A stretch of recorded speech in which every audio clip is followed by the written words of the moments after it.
This show is sponsored by Alpha Draft, where you can play fantasy eSports such as League of Legends. They have all the leagues there, LPL, LCK, they even have LCS, they do the penny leagues, if anything. Actually, they have $100 tournaments for that. I'm the one who has the pennies in that particular sense, but the hubris of that joke there. So, episode 52. If you're watching this on Twitch, perhaps you might like to subscribe to the Twitch channel, or whatever that means. I don't even know what those options are. I don't do it myself, but you might like to. People like to do other things, I've been told. Or on YouTube, click that little annotation or click on the channel, subscribe. It's easier way than having to get me personally tell you like a town crier every week, like, hey ye, the new Summoning Insight is out at random times because we don't have any time frame for this show. That's how baller we are, Monty. I know the simple rule that someone would make, the first rule you would make if you were making a show was like, have it a set time every week so the people get to know it. And I was like, fuck that. I'm doing it whenever. It just comes out whenever I say. Basically, this show works like an alien invasion. Like, you never know when it's coming, and it usually comes at the wrong time in the middle of the night, and then no one believes it was actually on and what was said. So anyway, and stories are passed around like hearsay for the next week until the actual evidence arrives, at which point no one cares. So the analogy fit in many different ways there.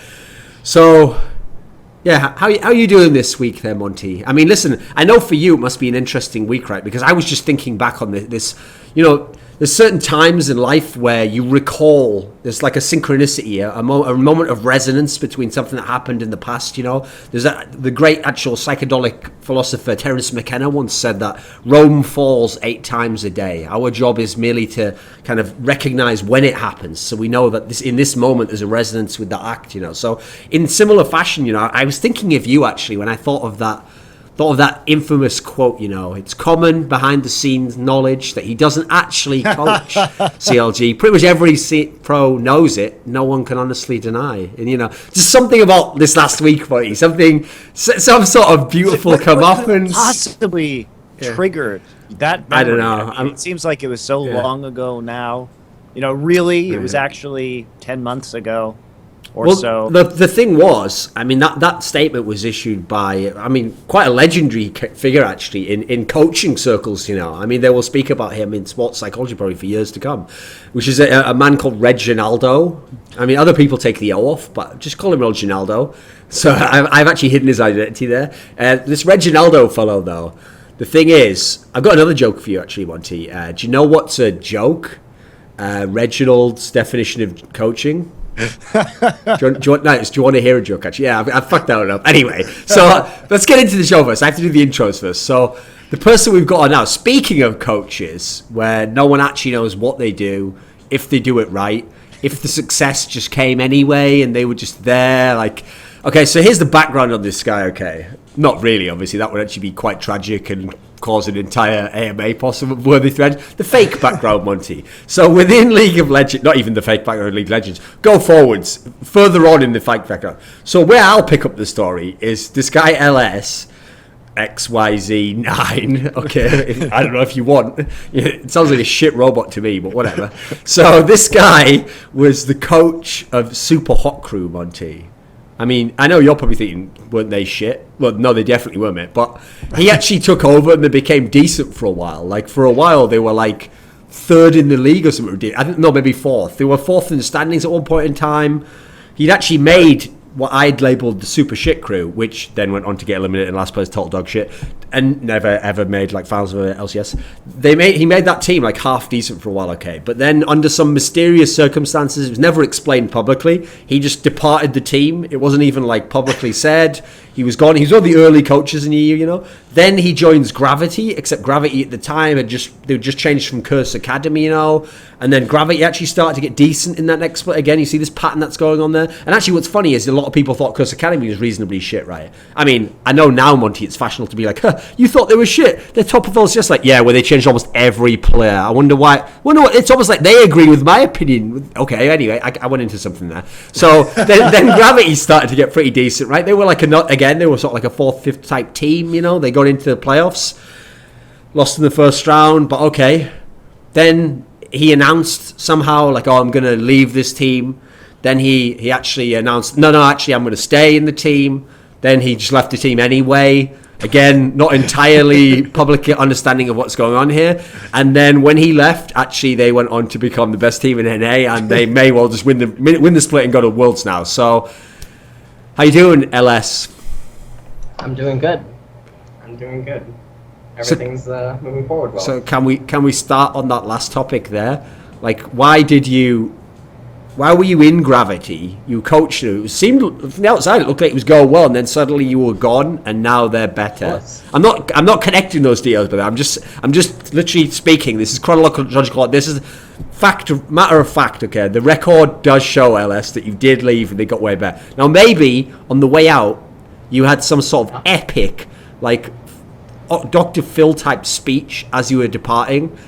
And that just turned it all around. Maybe it was a game of inches, right, LS? Right. What happened? Can you tell us? Can you give us some insight? Is the Dr. Phil speech the 16 weeks I was with them, and then the 4 weeks I wasn't somehow just... 16 weeks prior doesn't mean anything, but the 4 weeks I'm gone means everything? That doesn't make sense, right? Okay, that sounds like a teenager who got pregnant in like a 4-week span trying to explain something to their teacher. Like, I used to attend all the classes and not take drugs, but just, so like 2 bad weeks ruined everything, man? You are a hypocrite. Okay, yeah, continue. No, so I was with them for about 4 months, right? About 4 months. Yep. And then I left because I was dealing with basically the stuff that was announced in the announcements, where I was under heavy workload. I had, which is now public, my engagement going on with like the lawyers and the financial aspects of that, because it's not to U.S. citizens, it's U.S. citizen and a foreigner. And then I was also dealing with family issues that were arising due to family members that I had not seen in years, like getting older. And this just got way less sexy as a story. I know. My interest is flagging. So that's what I was dealing keep going. With. And so I recognized that I said when I left that I thought Gravity would be top 2 in the split. I said that in tweets leading up to before I left. And I was trying to figure out a way to either like just make it work and kind of go along with everything, or if I should take a complete break from League for about 2 months, which is what I ended up doing. About 2.5, 3 months. And, work on myself and work on the stuff that I was dealing with. But I knew that Gravity, at the time, they were winning about 90 to like 95% in scrims. 1 week we had a week where I don't think that we dropped a scrim set. And everything was like, okay. But then, I knew they would be fine. They had COP. They used the same methods of approach and everything. And it's, whatever. They just keep the ball rolling. But that's pretty much it. But it sounds extremely Reddit-ish to say that 16 weeks leading up to the 4 weeks that I'm gone just mean nothing. I think it's foolish if anyone actually thinks that a coach can instantly join the team and then instantaneously just make results. That's not how it works. Now in Super Hot Crew, I joined the team. They went 5-2. Then there was some rocky what I'm weeks. hearing is that no one should ever buy your 1-hour coaching sessions, because your instantaneous coaching will never make a difference. He also just implied Reginald can't possibly be the reason why TSM improves if they improve right now. But okay, I didn't say that. You said that, not me, LS. Word for word, right? No, okay. But I tell people, like, the 1-hour coaching sessions, they will not transform you overnight. But I try to say stuff in the 1-hour coaching sessions that the people can take with them. I mean, they might transform you if the lesson ends and you just berate the guy for like 25 minutes in front of thousands of people. Like, listen, you motherfucker, you are disrespecting me right now. Do you know who I am? I used to be the coach of Gravity. Really? I thought they had like that old ADC. No, 16 weeks. I told you. And then I was gone for 3, and now everyone forgets me. I will teach you all. I will join NME next season and bring them to the top. Okay, anyway, yeah. So that's pretty much all. But a coach can't join the team and instantly create results. Of course, a coach can join the team and help them out with the stuff, like some stuff, like the glaringly obvious issues. But bigger issues, they take time. They take like respect. Like the players have to come to all respect you. They won't just respect you instantly. That's just a matter of principle and fact. Okay. And you have to develop like methods, like how the team will operate, how they're going to go about the coaching, how you guys are going to plan everything, how you're going to set up your week, etc. That isn't just like you join a team, bam. Anyone that thinks so is like delusional. I tell people that I do one-on-one coaching with, etc., that if you go on a win streak right after this coaching session, maybe some of it has an effect, but it's not all because of the coaching session. Like, that's just not how life actually works. Like, most coaching takes place weeks or months after it occurs, at least in my experience, and also from talking to Korean coaches and seeing it throughout other games, StarCraft 1, StarCraft 2, Warcraft 3, Dota. Or That's professional sports, Or that professional thing that we sports, actually right. have a ton of information about. Right. So anyone that says that, a coach joining a team instantly just means that they're going to improve in 1 week, 2 weeks, no. Can they improve in 4 weeks and there's a noticeable difference? Yes. Can they, drastically improve in 12 weeks to, 24 weeks or even, half a year, right? 26 weeks. Yes, then you can do that. But you're not going to see, bottom LCS to top LCS in 1 week, 2 weeks, etc. And when you have things like coaches being swapped out or players being swapped out constantly, and then it comes and you find success, that's not how stuff works. There's a lot more that goes on inside of a team that I think the public doesn't know about. And there's a lot more to the methodology of strategic coaching than what the public knows about. And so because of that, they lack the necessary information to actually make strong opinions or arguments against it. And what ends up happening is they just talk aimlessly without merit about topics they can't even begin to actually understand because they've That's never the quote seen it right there. That's or the been a quote part of about it. this show. That's good. On the DVD collection, that's the quote. They talk aimlessly about topics that they don't understand. That will just be And without LS. Yeah, without merit. Yeah, that's the most important part there, Monty. So that's pretty much that. Okay, But, so the first topic we should talk about, because we're going to have a discussion about coaching, just because I feel like the ambience is right for this, Feels like certain members of the community feel like it's a hot button topic right now, So let's just start, first of all, with your time that you were in Gravity, because I want to ask some stuff about that. So Monty, when they were the Gravity of the split before, where they were sort of hanging around like 4th or 5th sort of area, and then they got into the playoffs and they went out in the first round because they were playing Tip, from what I remember. So what do you actually see differences between the Gravity of last split and the one that's top right now? Absolutely. I think they had a lot of new players to the LCS, and that it was going to take those new players some time to grow into their roles and actually learn enough about the professional game, because there's not an equivalent experience to being a professional player. So, we had seen some of their players hanging around for a while. They obviously had a few veterans, but when it comes to kind of their top laner and stuff like that, that was a very different kind of story, right? So there is a big difference, I think, and that difference actually just takes time to overcome. So I think it's natural. I think actually any team coming in that has multiple rookies on the roster and then getting 4th or 5th is pretty respectable. It is pretty respectable. Obviously, they had somewhat of a structured environment under the aegis of Team Liquid, but still not obviously anywhere near that same degree. And then this season, I think it's very clear. Obviously, they made some changes, like bringing in Move, who is a rookie who is from China. I don't really know anything about Move. I'd be interested in Nick's take on him, because I had no clue who this guy was prior to him being on Gravity. Besides, I knew he was on ADG, which was EDG's second team, but I don't know how long he was on that team. I don't know how many professional games he played, but that obviously Move's addition has been a pretty big factor, I think, to their success this season. He's one of those players that even as a rookie did prove very knowledgeable, and I think over time Gravity changed into a team that had a more definitive playstyle based around vision and controlling the lane pressure on the map rather than team fighting or anything like that, which is very interesting and also very different for North America. Okay. Listen, Monty, it's a Western show, mate, so careful throwing around those exotic terms like Aegis. Like, you've used the term Aegis in this conversation more time than most pro players in the West have bought an Aegis in the actual game, from what I can tell, So, but at the end, though, you kind of addressed, like, there's been a change in style as well. Yes. Okay, so that's something we can obviously ask LS about now. Now, LS, when I ask you this, just because I'm getting a little sensitive, I'm just getting vibrations. Like, I'm a very sensitive person, When I ask you this question, try not to answer it like some salty dude who could have been in the Beatles, but you quit a week before they became the Beatles. How much Did you actually have to do with the new Gravity now, in as much as they have a pretty distinct playing style now with the new players, that it was different to the one before when technically you were the coach? Like, were you involved in that at all?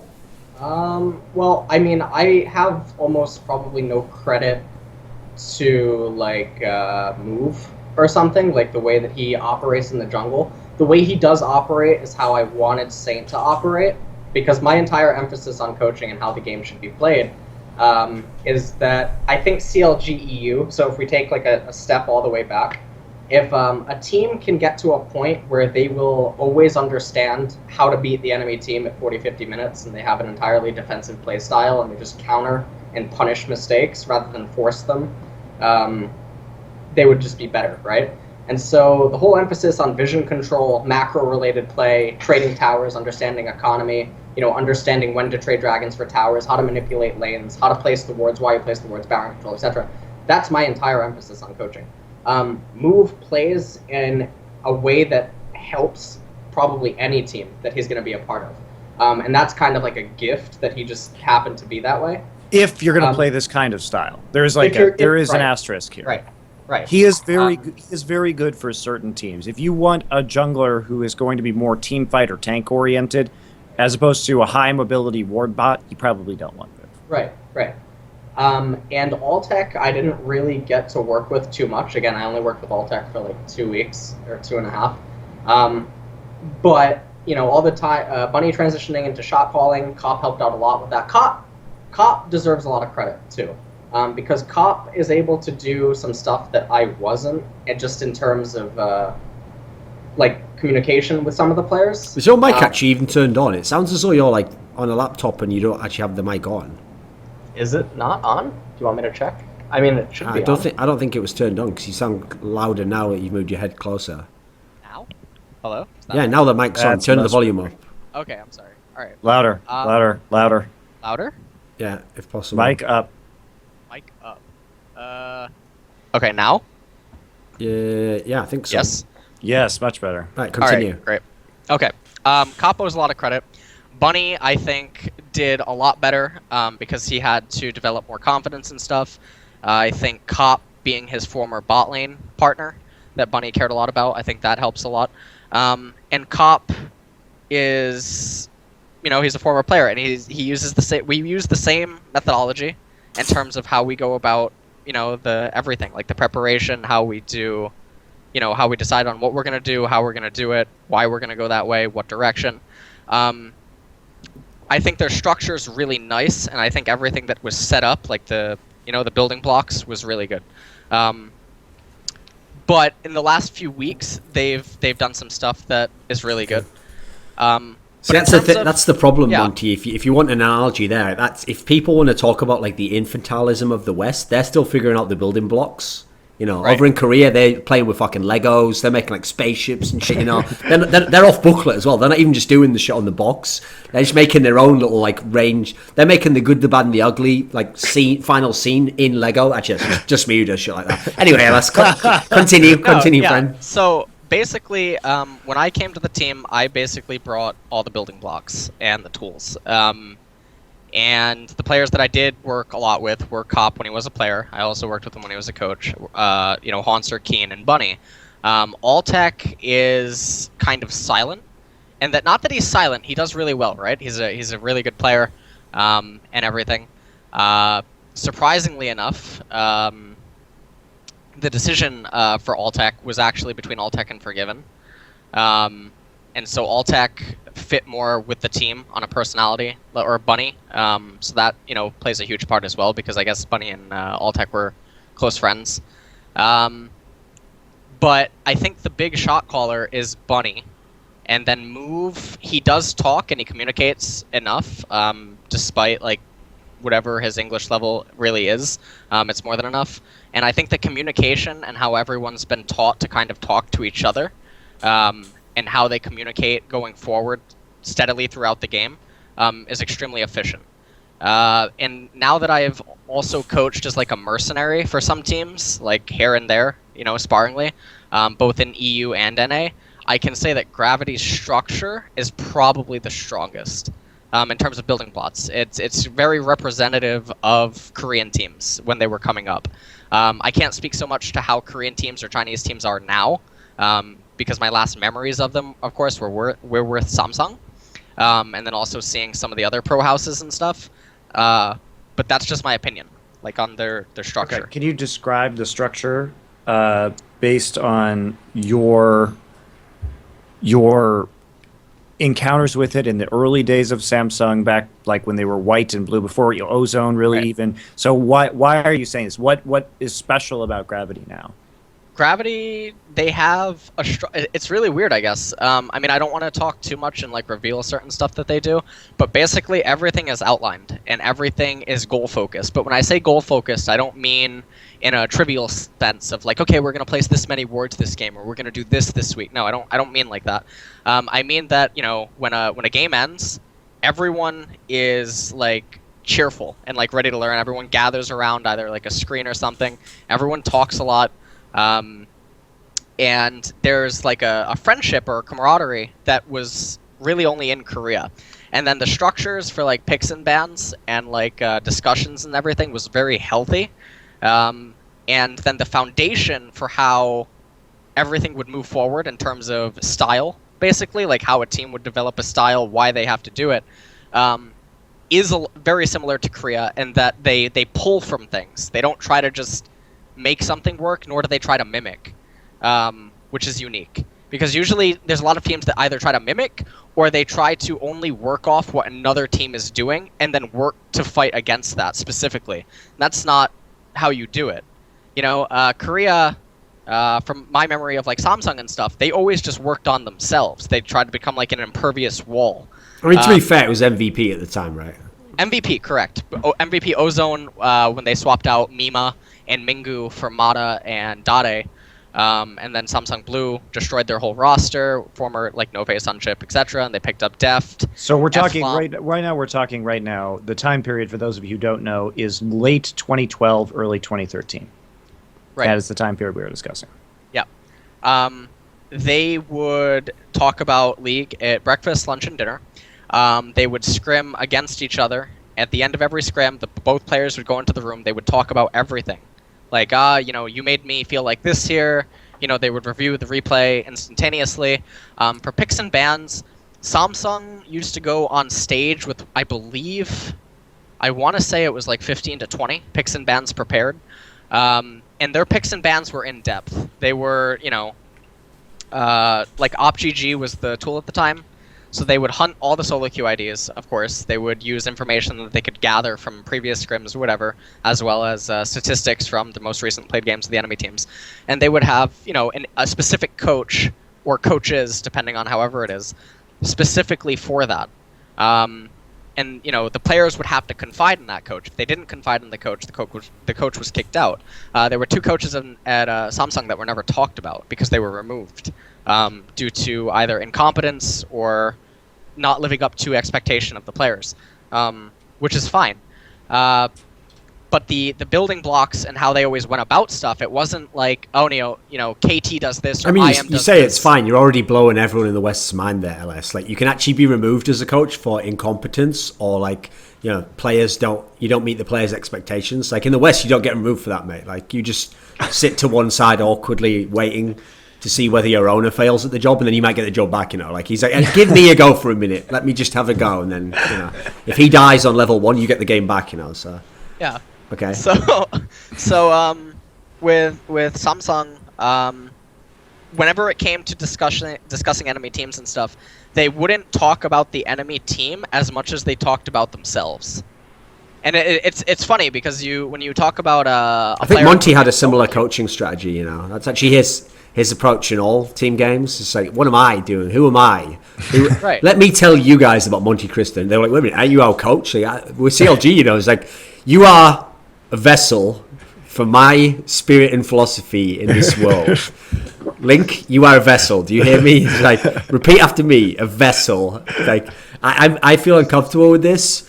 Can you leave this scrim, please? I certainly will, sir. And that's actually the end of CLG. That's a retelling of the... That's going to be a one-man stage play, Monty, called Vessel of Monte Cristo, The Last Days of CLG, and it'll be a one-man play on Broadway, or off Broadway, I guess, if I'm being honest.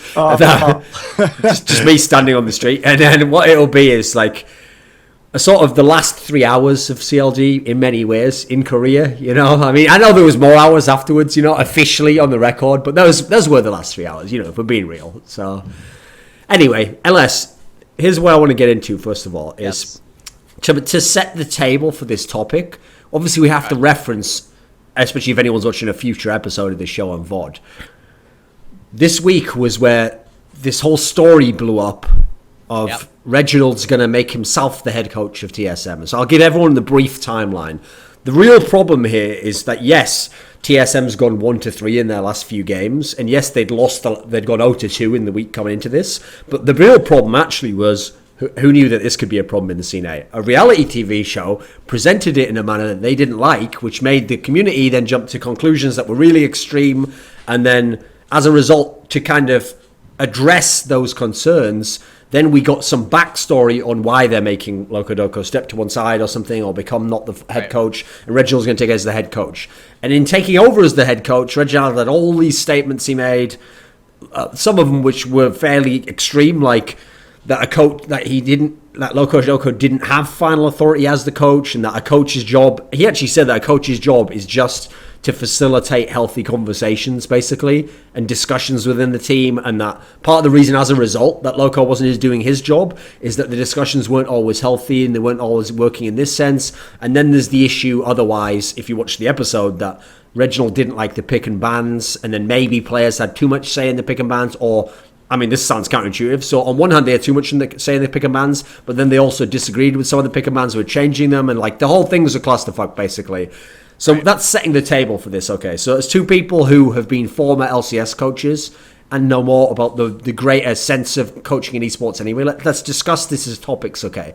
So before we get into specifics of TSM, just as general principles, some of those concepts there. What do you think, Monty, about the notion that a coach, the head coach originally, even though he's the head coach, doesn't actually have full authority over players? Like he actually, I think he even implied at some point within this statement that like within the discussion, Loco is sort of equal to the players within the discussion. What do you think of this as a concept, a general coaching concept?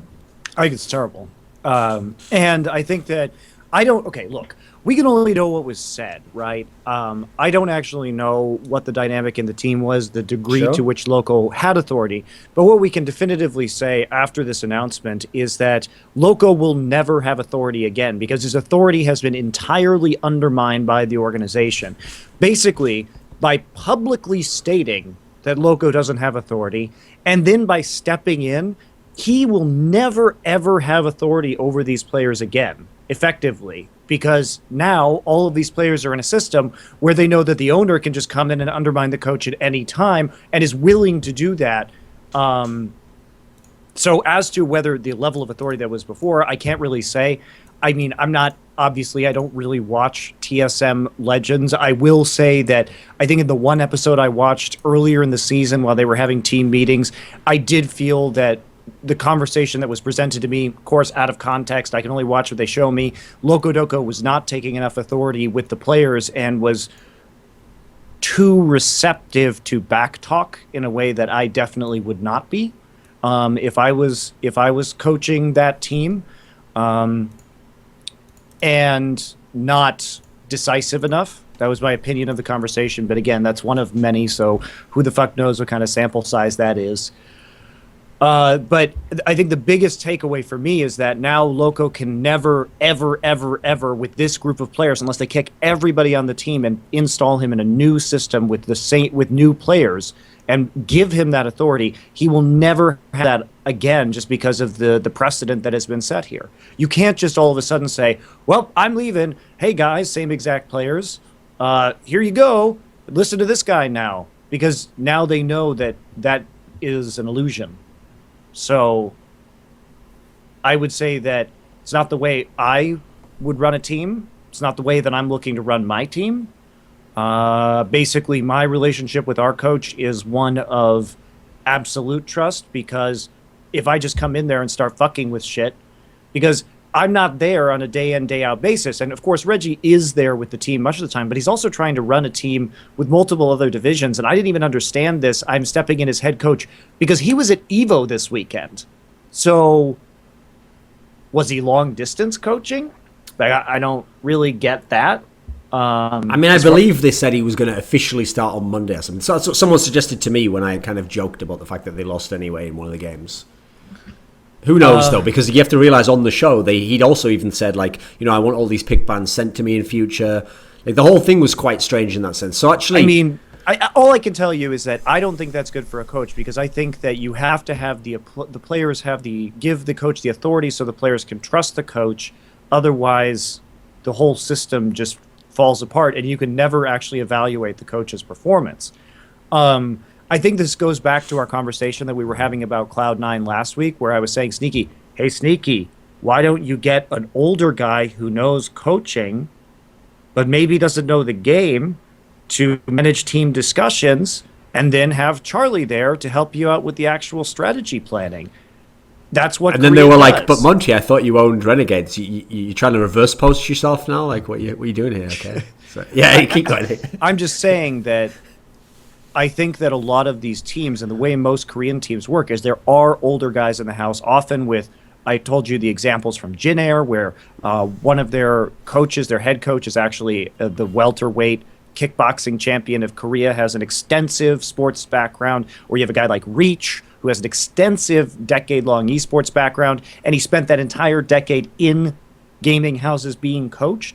Or you have a guy like CLG hired who has coaching experience. These are the kind of people that, even though because we're not in a place right now, and we never will be in esports because of the rapid turnover of games, where you're going to have a person. Maybe Counter-Strike is the outlier here, right? Because Counter-Strike has been in different forms. StarCraft maybe too. But the games switch around. So in the end, all you can have, right, is exactly that. A guy who knows esports, but by the time he's old enough to take that mature coaching position, maybe he is no longer relevant strategically to what's going on in the moment. So, in any case, I mean, this has been a very, very long rant right now, but I think that that's the only solution for TSM going forward. And I don't really know what exactly this will change for TSM, because it's not like Reggie has spent the last year of his time in school for a coaching degree, in conversation mediation, counseling training. Like, there's literally nothing in the past year that has actually prepared him for the situation into which he has thrust himself, which, I mean, brings up a lot of rather baffling questions in my opinion. Certainly he's expanded the TSM brand, and that's all well and good, but the point is what this shows me is that TSM has figured out that their infrastructure is not functional in the way that it is right now, and this is just a band-aid fix because everybody's at battle stations. Okay, so LS, the first topic there was the one about the authority issue here. And actually, I think if any LCS players are watching this episode now, right, some of them might actually think, okay, what's the big deal there? You know, like, we should have a say in things, you know, like the coach, you know, some of the coaches I know especially, some of them basically are just analysts and they call them the coach, you know. It's a whole clusterfuck. What's funny to me is when I actually saw that statement, like that essentially everyone's equal, to me, that might sound as a Westerner like, oh, so what you're saying is, like, Reginald presented it as if, like, okay, the reason why he doesn't have full authority, almost as though, like, oh, you know, I'm not sure, like, I can't trust him, like, I can't go all in on him, you know, I can't promote him to having full authority. But actually, if anything, I think it's the other way around. Every coaching structure in the world has a coach above the players. So if anything, what he's done is just promote all the players to the same level as the coach there. And then it's like, well, I'll just step away now from these discussions. Hope they remain really healthy, and I'm sure everything will be great. You know, 5 coaches, 5 chiefs, if you will, in this Indian village. You know, probably just work out fine. You know, so no one has to make any final calls. What do you think of this as a concept? Like, when you were the coach, was there more equality there than were you a dictator? What was it like? Okay, so when I was the coach pre-cop, I had dictatorship in some ways. But when I say some ways, I mean I was never going to force a player to play something that either they were really uncomfortable on, no matter if it was correct. You know what I mean? So if a champion actually fit a comp better, but they could not play that champion optimally, I would let them work on it more before forcing them to play it.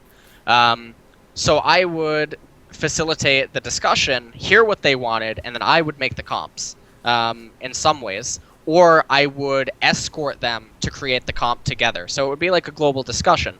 But I had veto power on certain picks or something. So in that sense, I did have final say on some things. In other things, in terms of just like, I decided, how we're going to scrim, when are we going to do VOD review, what day are we going to do that, what style are we going to try to play towards, who's going to do what, etc. And a coach needs that. In the thing about a coach not having authority over the players on a minor level, if the coach can't make the players do it, then, obviously the coach is not just going to whip the player and get aggressive and violent. No, the coach has to go to management.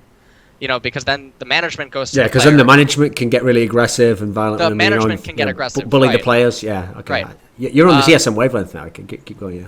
So basically, that has to happen. But if management then turns around and disciplines the coach, it's kind of like the player wins in the end. That never happens in Korea. One of the differences between Korea and NA is that a coach in NA somehow has to gradually earn the respect over time. Whereas a coach in Korea is given the respect, and it's theirs to lose, or it's theirs to improve on, which is how Korea operates. So if you take a new Korean house with 5 Korean boys or something, you make it, and then you introduce them to a new coach, they're going to be super respectful, super manner, and everything. If over time that coach just doesn't do anything, and he's actually wrong about a lot of things that all 5 players are just blatantly pointing out his incorrectness or his lack of knowledge about the game, then they lose respect, but they're never going to talk back to him. They'll, in whatever sense, there's a respect. Okay. And it doesn't even have to necessarily do with age. It just has to do with the position that he's been given. It's kind of like a belt or something in martial arts. If you hold a certain belt, it doesn't matter what age you are. You get respected by peers based on belt color or whatever. And karate, right? Am I wrong about this? Correct pretty me if much I am. all of them. Okay. And so that's how it operates. In the West, it seems like coaches, again, they have to earn the respect over time.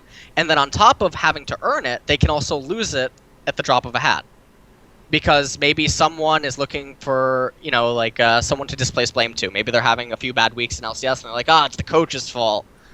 And then the management can't really tell the difference because the management isn't either around or they don't know the game enough to actually tell the difference.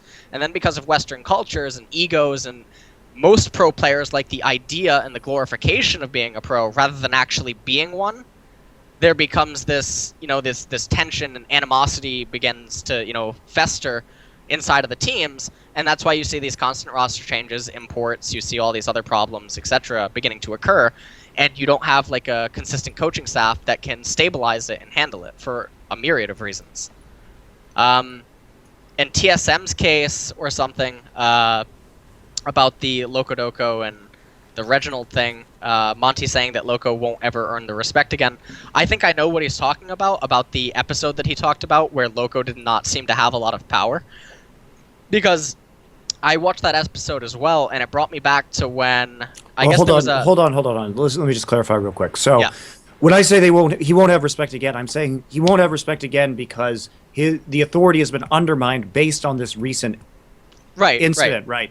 I'm not saying I don't know how much authority he had previously. The one time that I debased myself with watching TSM Legends, I was not impressed by the way that he was leading the discussion or my perceived control, the control I perceived he had over the players. That's it. Right. What I mean is basically when I watched the Fnatic thing with Daylor, is that how you pronounce his ID? Yeah, Daylor. Right, yes. When he was speaking with Reckless and stuff about the picks and bans, and that was extremely professional. Daylor is awesome. I've met him in person. Yeah, he seems so. So that looked extremely healthy, and that looked really good. But when you get into a pick and ban discussion with your players and they provide an argument which either you can't refute, based on like strategy or something, that's also a cause for concern. If for some reason the coach who's supposed to know more on the global scale doesn't know how to respond to a player's argument, and they're unable to refute it, they're unable to actually come up with a counter argument, etc. That's a problem. So if that's happening in teams, which to my knowledge it is happening more often than not, that also causes problems. Okay, so let's talk about that exact topic then. Let me frame it though, because the problem there, basically what you're describing here, is a problem that has happened in almost every Western team I'm aware of where players lost respect for the coach or never had it in the first place. And it goes like this. Initially, because remember, usually it's not the players who asked for the coach in a lot of these Western teams. The owner just brought in the coach, okay? Or they had to have a coach, so someone had to do the job. Now, what tends to happen is even the players who actually, you could tell from day one, it's sort of like the substitute teacher coming in, like kids already are waiting to like not respect the guy and not give a fuck and kind of jerk off in the class, But if he literally had the same manner as a proper teacher, and maybe he was a real teacher and he could actually pull it off, like he could teach the subject as well, maybe he could get away with it for a few lessons, okay. The problem is, in the terms of players actively want to get into exactly the topics you're talking about, right? They want to have a debate with you where it goes player specific to their role and they will win. This is actually what happened in this episode of TSM Legends I was referring to, which is what's funny because Reginald himself was the one doing it, and yet that was where he was going to lose himself. He tried to have a debate with Darius on what boots he should have bought at what point in the game against what comp. Darius then just said like 2 or 3 reasonable arguments, and then Reginald fell apart because unsurprisingly he doesn't play top lane right now in LCS in his own team, so he doesn't know. So what's funny is Reginald himself sort of gave a demonstration as to how you could potentially lose the initial respect dynamic if you're going to make it, because the problem is you don't want the coaching thing to be based on I know more about even game specific stuff than you. Well, the point is it's irrelevant whether we do. The point, if you're debating with me, you're not debating whether or not I'm right about this boot selection. It's will this fit into what I as the coach have set as the overall identity of the team and what I want the style to be, because it's possible you could totally, like if you're Bjergsen, I've no doubt you do know more about mid lane matchups than Loco. You could probably just on mid lane be absolutely right and Loco would be wrong. The difference is if what you want to change destroys everything that he's trying to accomplish as an identity, then you can't do it. That's where there has to be an understanding that it's not a competition there. And that's I think that's the big that's kind of the big lack of understanding in the League of Legends community surrounding coaching, is that as a coach, your primary job is to watch film and to think about the team play aspect of it. You all will, or at least, I mean, pretty much anybody, no one will ever know the intricacies of all of the roles in the game like a pro player that spends day in, day out looking at this. So it's much better to approach those kind of discussions, in my experience, with the players saying, like, why did you do this? Okay, let's talk about it. Maybe this could be better. It's very difficult to tell specific pro players that what they have done is factually wrong. And if it is, they will often recognize that immediately due to their own knowledge of the game, right? So from a coaching perspective, you really do have to be much more focused on the teamwork angle and then tapping the players' knowledge base yourself. It's your job to go to the players and say, what are good matchups so that I can design this pick and ban phase? You tell me what matchups you want to play so I can design a composition and I can design the team play around these champions. Sometimes you have to say, well, I need you to play this champion or whatever. But you're as a coach in League of Legends, it is insanely important to get information from the players about what they're doing and what they need. So it sounds like that was an issue in TSM though, because in the episode of TSM Legends that led to all of this, Monty, what basically happened was in the first game of the week that they played, the game against Team 8, there's this whole discussion before Reginald officially steps in and decides, like, right, my decision now is I'm going to become head coach, Loco, you can't do it anymore. It's as they're losing this game, there's a discussion going on between Reginald and Loco over which mid lane champion they should have picked, because Bjergsen's picking Ezreal because it's been so successful recently, and obviously he's spamming that. And instead, Reginald's trying to argue, like, for this sort of comp and the sort of teams we're playing as well, we should have actually picked Orianna, okay? And they have a debate over the merits of that. And what's funny is, even during the debate, even though obviously it's an edited show and all the rest of it, what you do see does kind of tell something about the relationship between LocoDoo, at least on that one game's pick and ban discussion, and Bjergsen. Because what essentially happens is, LocoDoo initially indirectly, but then eventually directly sort of admits, like, okay, this eventually became down to a discussion between me and Bjergsen over which one we should pick. Like, I wanted it to be Orianna, but instead Bjergsen picked Ezreal. And here's the part that's really telling. It's almost presented as though that discussion took place at the end, and then the last minute they let Bjergsen pick the Ezreal, right? Even though Loco sort of himself admits these champions don't have a lot of synergy that we've got in this comp, and this isn't a comp you would build around Ezreal. And Reginald makes the correct point, which is that if he's going to pick the other champion, that's because you then have to have a different comp that can go around that, there has to be a logic to it, Whereas instead, it's almost implied as though at the end of all the coaching, at the end of everything they've planned, then they let Bjergsen, they essentially, Loco gives up his responsibility, lets Bjergsen just pick the champion, but in doing so, has kind of fucked the overall approach of the team, whereas instead, whether or not Ezreal was the better champion in Bjergsen's mind, the focus wasn't based around that. Like, it sounds like that's the opposite way to what you're describing here, where instead you'd get the player's input, and if he's like, right, well, I have to play Ezreal this week, then you would go the other way. You'd build around that.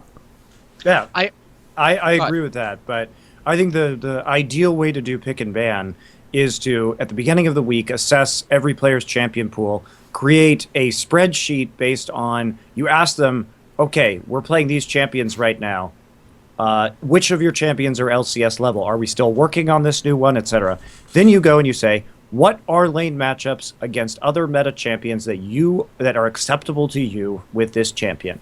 And they give you a bunch of lane matchups. And then it's the coach's job to go back and design the compositions around the lane matchups so that the player is comfortable in most situations. Occasionally, you're going to have to put a player in a bad lane matchup. That's just how it works. Maybe you lane swap, maybe you have a different strategy. That's fine. But in the pick and ban phase, the players should have already given the coach the necessary information. And in the pick and ban phase, it is my firm belief to reduce error.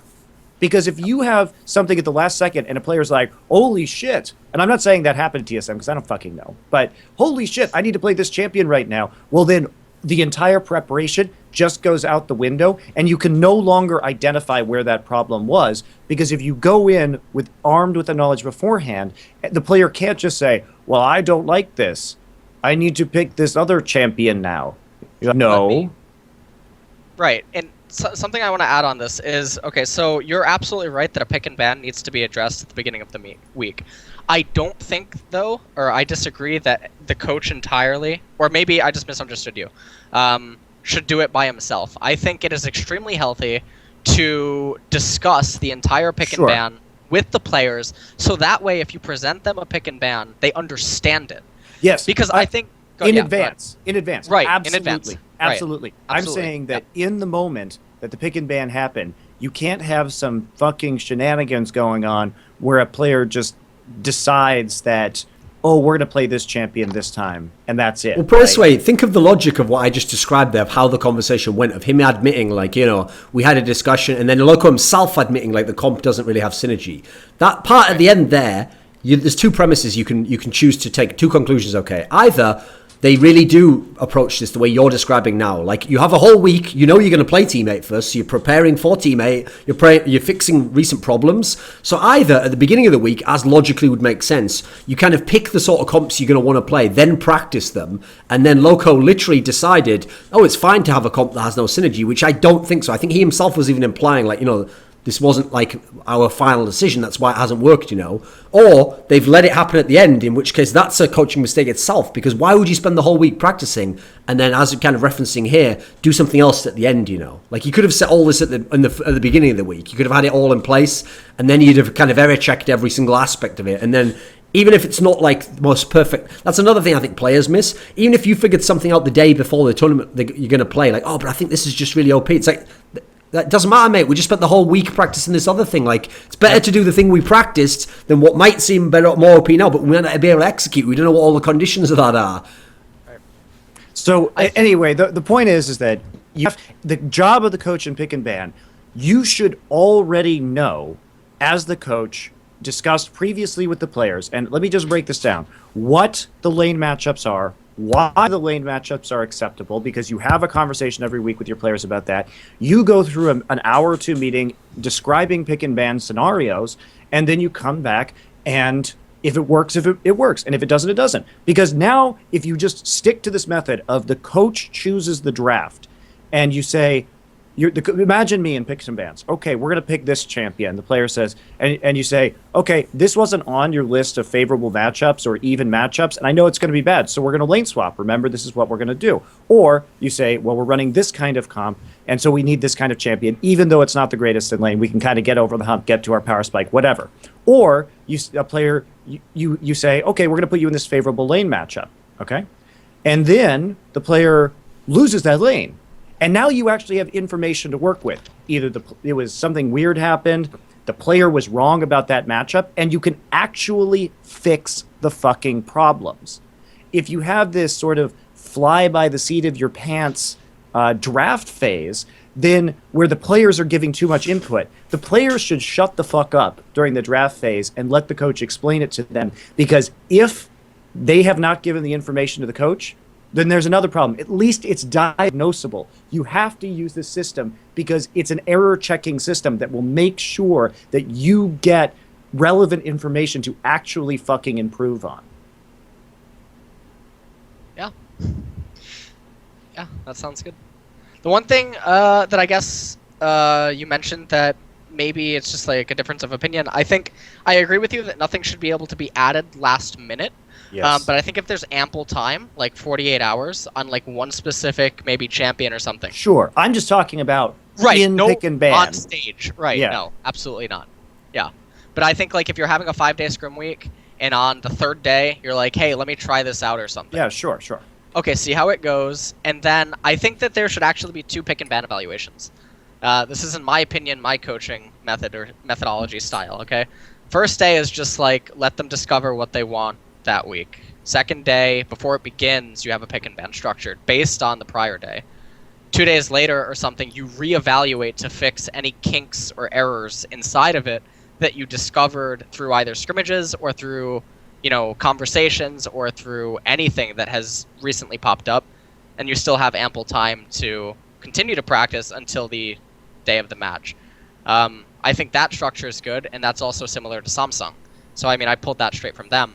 But definitely there has to be some sort of a structure, and if anything goes wild card on stage, it's just like bizarre how that's even allowed to happen.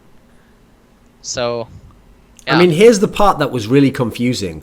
Well, it's not actually confusing if you reason through how this would work.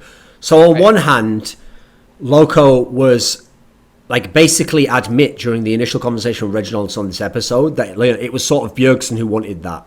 But he sort of implies but I let him do it. I let Bjergsen at the last minute change it from Oriana to Ezreal. Now the problem with that is that raises 2 obvious questions to me, which is one, is Bjergsen allowed to demand that? Okay, is he allowed to be assertive about that to the coach, even if the coach is set up? If so, then that means that Reginald's allowed Bjergsen to make that choice there, which, by the way, is what Reginald later implies, because Reginald then makes this statement that Loco's doesn't have final authority. This is supposed to be healthy discussions. The problem there is that if you go the other way, let's say he hadn't admitted that, Reginald, the other assumption you could have made was, maybe Loco gave his power away. He's sort of allowed, even though he has the final veto power, he's allowed Bjergsen at the last minute to make the choice. In the second scenario, the key thing here is, in the second scenario, if Loco gives his essential authority away to allow Bjergsen to make that final call, it's actually then his fault that it went wrong, because he's given up his opportunity to make the correct choice. In the other scenario, you can't actually blame Loco. He didn't have final say, which is what it sounds like. Here's the bizarre thing. It's the way that after he said that he didn't have final authority, he then emphasizes that he just wants the coach to promote healthy discussion. Well, as I've kind of referenced already, essentially all you're going to do there is what you've done there is you've just put all the players in a circle, and you're like, enter combatants, in come LocoDoo and Bjergsen, and you're like, fight to the death over the mid lane matchup. And now, unless LocoDoo can defeat Bjergsen in this one-on-one discussion, but which the correct matchup is, he's going to lose. Because remember, he can never stop the conversation and be like, I'm sorry, this is what we're doing, this is the final say, because that's not a healthy discussion. Healthy discussion is that's like saying to Bjergsen, you can keep this conversation going infinitely until you get what you want, because you can just agree that it's not over, no, we're not going to finish on that, this is why I think this is better, and it has to keep going forever, because it wouldn't be healthy, remember, in discussion to say, right, I'm right and you're wrong, this is going to end now, or we're not doing what you say. So I can't see how their framework was ever going to work unless they just won the game, As an actual structure, I can't see how it ever was going to, if that's truly how it worked, was ever going to yield results. This could never fix problems if the mid lane decides not to do what you want, basically. I think though in some issues the coach can't be. I mean, it's easy to say that like Loco's wrong, but in this discussion or whatever, using Loco and Bjergsen as an example, but in a hypothetical scenario or something where you have a coach and you have a player, and the player is literally either being ignorant to either facts or something, if all 4 other players are saying to him that he's wrong in that situation, the coaches as well, and then he just refuses. I mean, you can't physically make the player pick that champion. You can't make him do it. That's again where you go to management. So in not every situation. Yep, go ahead. No, I totally agree. Oh, okay. That's where you go to management and you're like, look, I can't deal with this. This is insanity. It's like, cognitive dissonance. It's like. Do you want to hear something bold? This is why you have to have somebody older who commands respect. And I said this when LocoDoo came into the team. I know this guy. I like this guy. He's knowledgeable. And I'd say the same thing about you, Nick. I would. He's too young. He's too young. You just need more life experience. And I think that guys like you and Loco can do really well under a system where there is someone who is older above you to manage the conversations. And I do think that management should step in. And I can tell you right now that the way that I want to work with my players in terms of League of Legends as an owner is that I put absolute authority in the coach so that I know if he is a good coach or not, because if I keep fucking around with everything, there's no control variable, right? You've got nothing to actually work with. And I do have trust. I do have trust in my coach. I think he is competent, and I like working with him. And if I have issues about the team, I have frequent meetings with him where I talk to him about my issues with the team, or I say, this is what I see. What do you think about this? And he tells me, well, this is what I'm doing. This is my method to fix the problem right now. And I say, hey, if you need me to deal with the players, if you're having an attitude problem, I will be the fucking bad guy. I will come in there and be the villain because I don't want you to have that relationship with the players. Right. Right. See, what Monty learned, LS, was like when he was a coach and he was the villain and he had this relationship with the players, like his trick was like, this works if you're just not the coach. Like if you're just the guy who does that, like it's when you're then trying to be the coach as well. That's when it gets messy, Here's the thing though, this leads into a topic which I'm going to discuss in a second, which I'll allude to by asking this then. So the problem with this scenario is LS hit it right on the head there. The obvious solution, if you're Loco, okay, let's say you could rewind time and the same conversation happens again. Bjergsen's like, no, I have to play Ezreal. Like, there's no point me playing Orianna. I mean, listen, we won't go into the specifics of why Bjergsen would think that, but I can already guess. It's along the lines of like, I think I'm going to win lane as Ezreal, and listen, I'm the person I'm playing against, I'll be able to abuse him in this way. It's a better matchup for me. Just like let me carry the game. And it's usually that's the way it tends to go with the star player. But okay, let's say this happens, and because of the framework TSM has, let's imagine it is their framework where Loco can't be like, you're definitely not, and that's over, okay? So let's say Loco follows LS's advice here. He goes to his boss, and he says, like, okay, within the framework you've given me, I don't have final authority, but I'm having these debates with the star player, and listen, just for this week, we haven't got comps that are built around Ezreal. Like, he has to be on Orianna or something else, okay? So in this particular scenario, I need you to step in here. Like, you have to, like, back me up, or you have to give some final say in this matter to end the discussion, okay? Now, here's the problem. By the way that Reginald went out of his way to emphasize that essentially it's already known that Loco doesn't have full authority, these are healthy discussions, if I had to guess, Monty, that suggests to me this has already happened. That this has happened in the past, and that Reginald's made a policy decision on it. And maybe there have been times in the past where there were these debates, and Reginald's decided sort of like, you have to be able to convince the player, or the player and you have to agree, basically. Now, what do you think of that as a concept? Like, if the owner actually, in some sense, is backing players as well, is that an issue? Can that work? I think it can, for sure. And I think there are times that the owner needs to step in. And here's what I think. I think that here's my outside read about what could happen with TSM right now, because I don't know. I think that if you're in this position, and basically this is an untenable position, right, in a lot of ways. So you can't actually...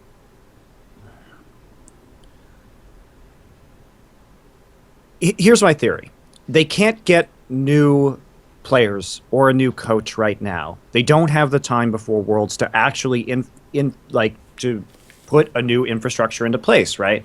So there is this outside possibility that this is an emergency band-aid over a situation in which they will be drastically changing their coaching staff in the future, right?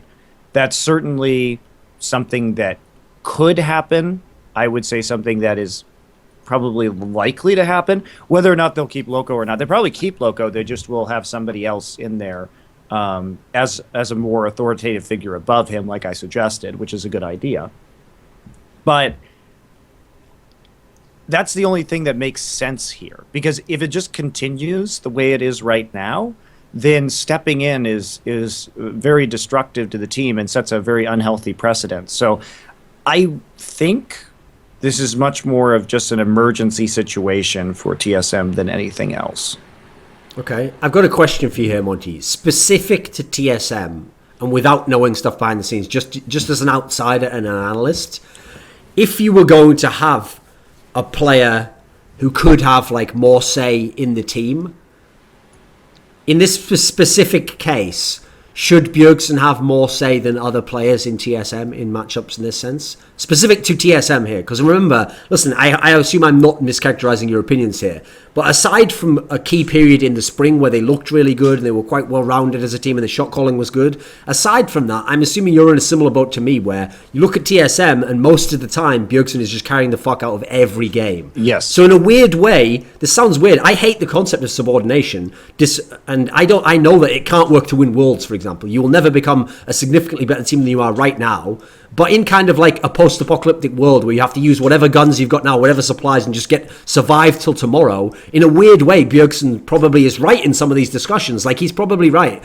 If you put me on... Okay, so let's take the MSI example. On the MSI example, one of the bigger problems there was Bjergsen was not on anything he could himself 1v9 the game on. It was never going to be possible. So unless the whole team concept worked, they were going to lose the game, okay? So if you're Bjergsen and so many times you have had to 1v9 and you have had to carry the whole game and you have had to make up for strategical and other problems and even pick ban problems, you're never going to want to give that up. You're always going to be like, listen, at least give me at least give me a gun, you know. I'm with all these zombies, give me some weapons. So... like, how do you come down on that debate in terms of TSM? Like, should he have more say? I think that on any team, it is important that the star players get some level of preferential treatment. They are the better players. They are the ones that the franchises are built around for the long term, and that you have to actually take them more seriously because they are the upside of your team and they are the ones who are going to drive the other players. You're building everybody else. You have your role players around that star player. So in my opinion, it is necessary to give Bjergsen more leeway and more of... you have to respect his opinions more because you need him to fucking carry the shit out of you. But here's the problem, though, is that TSM's never identified that. TSM has never admit that Bjergsen's like the main reason we win. He's the character. Because obviously to do so is to sort of say, I'm a bad coach, I have the wrong players. It's one of those things, okay? Well, so here's the problem, Monty, but is that... I don't understand that mentality because in sports, it's obvious that teams are based around specific players. It's obvious that the Cavaliers are built around LeBron James. Yeah, but that's exactly the point here. Here's the problem. When we saw MSI, what that was a fundamental misunderstanding of what the strengths of your team are. Because in a scenario, like essentially there was no plan B. Unless plan A worked, you were fucked. It was impossible for him to carry the game if it went badly, okay? So here's the problem. If you're Bjergsen, I have to speculate here, but I'll just go ahead and guess knowing what I know about players, okay? Let's imagine, for my premise, hypothetically, that the problem here is that no matter the comp, Bjergsen is never willing to have a matchup that will lose lane. I don't think that's a ridiculous suggestion that he might always want to at least have a matchup that's going to be favorable for him in lane. Then like if you think of his position, then build your team comps around that. You have that option. You have that luxury, right? But specific to TSM, can you understand the rationale if you're Bjergsen there? Is that reasonable? I mean, I think it's totally reasonable given current conditions. Because the problem is, on one hand, I do think it's reasonable. Like, I know they're probably not going to win right now, at least with these players, if Bjergsen can't do that. No. But the problem is... 3 out of more than 50% of your players are not suitable for any level of international. But here's the problem, though. If you're Bjergsen yourself, that's what... Here's another issue where when I reason it out, even if you're Bjergsen, that still doesn't make sense. Because what Bjergsen himself would have to be able to think is like, yeah, I am the only one who can carry this game. but apparently I'm fine with that, so just give me the tools to be the only one who can carry the game, and I'll pretend like I'm not the only one who can carry the game and this whole team isn't fucked and we need new players. Like, why isn't Bjergsen himself in that world just like, okay, I know that I have to do this right now, but we can't do this long term, guys. Like, you have to get other players, or we have to be able to play another start. He himself should be able to see the limitations. Maybe that's happening right now. The reality of this situation is that TSM, I think, realized that at the end of MSI, like, crap, we can't compete at an elite world level with these players. But because of the way that the contract system works, they couldn't get any other players that would be a immediate upgrade on those positions. Where were they supposed to go? It's true. You can't get any players, LS, who are contracted to other LCS teams. Like, I know you probably didn't know this either. Me and Monty just found it out like last week or something. It's really crazy. Like, I thought you could just ask them all. Like, you want to come play for me now? I'll give you $2 more than they're paying you. Just leave them right now. Leave the team house right now. $5 if you leave right now at the end of the Skype call. Don't even tell your manager. So here's the thing, LS. Okay. Yeah. Jokes aside, though, the other problem is that even if TSM was able to convince a player to leave their contract, who the fuck is going to leave their contract for the TSM team we saw at MSI? Everyone in the bottom 6 teams in Europe. Maybe. LS, what do you think on this topic in terms of specifically Bjergsen? Like, the issues there of obviously you're managing someone who... Here's the problem. Like, I set it up before where sometimes, essentially, the coach has to be able to say to the player, like, I know to you this is the wrong decision, but you just have to go with my decision overall. The problem there is, if you're Bjergsen, how can you trust that? If sometimes you essentially have to just fucking put everyone on your back and carry the whole game. Right. All right, so I guess there's 2 things to this. First, is that fundamentally, you may recall this in the reflections, that I said I think Bjergsen was more talented than Froggen. If you recall me saying that. I think that Bjergsen could become a better player. Over the past year, I think that because of how he's had to compromise, and because of whatever structure or path he's had to take, he's becoming lesser, or he's becoming less powerful in the sense that I think his personality, and because of the approach that we saw in the TSM Legends and his mindset, now again, it's only a small glimpse, it may not be the whole picture, I think he's beginning to limit himself more and more, and that will inhibit him, or it'll prohibit him from becoming a better player, and I think that falls into coaching. And the reason that I think that falls into coaching, and I think that it's bad, is because if you look at some examples of some coaches, they turn players into stars, and they make them want to be better than they are right now. They inspire the player to want more for themselves. But when you make a player the only carry, and he knows that he's the only carry. Now, yes, he should get preferential treatment. We see that in SKT. We see that. We saw that. You definitely see that in SKT. You definitely see that in SKT. It's Faker's way or the highway. In some ways. I know a little bit about how that organization works internally, and that is quite accurate. It's Faker's way or the highway. There's a few other organizations that are extremely similar in that sense. But when you do that with a player, you can't also have the player being afraid of his own teammates. Like Bjergsen is. Why is Bjergsen afraid to not be it? Because Faker can play utility carries. He doesn't worry. He's like, okay, I can play a champion that won't win the lane, and I will still carry you. Yeah, Faker plays Lulu and stuff sometimes. Exactly. Faker knows. Faker has evolved. He's ascended to a point where he's like, I don't need you to, just don't lose lane. I don't need to win the lane either. I will still carry you. I will punish their mistakes. I'll punish their missteps. It seems like Bjergsen is evolving in a way, or not evolving, but progressing in a way that he's becoming more and more tunneled on, if I don't win, we don't win. And that's an extremely scary situation to be in. So basically he can't use his teammates to win. I mean, by the way, I agree, he can't. Right. No, he can't. He absolutely cannot. But no, it's not about if he can or if he can't, but if he thinks that he can't. That's where the problem lies. Okay. And you can't have the player thinking that. Well, but... I know, but... Right, and that goes back to the coaching, is what I'm trying to talk about. Is you can't let it get to that point. Once a player becomes afraid, then it takes a lot of effort. I don't see an alternative to this situation that you're presenting right now, because he can't control who his teammates are, and we can't. No, that's the problem. We just can't stick our head in the sand and say that these are world-class players. So here's the bigger issue, Monty. The bigger issue is that the 2 things that TSM seems like they will not do is address the fact that maybe they don't have the personnel player-wise, or maybe they don't have the personnel coaching-wise. Instead, what they want to do is have both scenarios exist. Like, they obviously don't, so they have to make changes, bring in Keith, try putting Wild Turtle out sometimes, tell Darius he has to fix things. They also don't think the coach can do it, so we're going to bring in Reggie as the coach. Yet they also don't say, right, and we're getting rid of that person and we're going to replace them with it. I mean, listen, I realise Worlds is around the corner, so maybe they can't do some of this now. But even conceptually, it's like they want both to exist. Like, they're taking action as if the person is not competent to do his job, but they refuse to fire him and will, at the first opportunity, put him back in again. It's like, well, what's going to have changed there? Because here's the issue I want to ask you about. As an actual coach, as to speculate from the outside, do you think LocoDoo, general topic here, do you think LocoDoo is a good coach, Monty? I said it when he signed up for TSM back a year ago.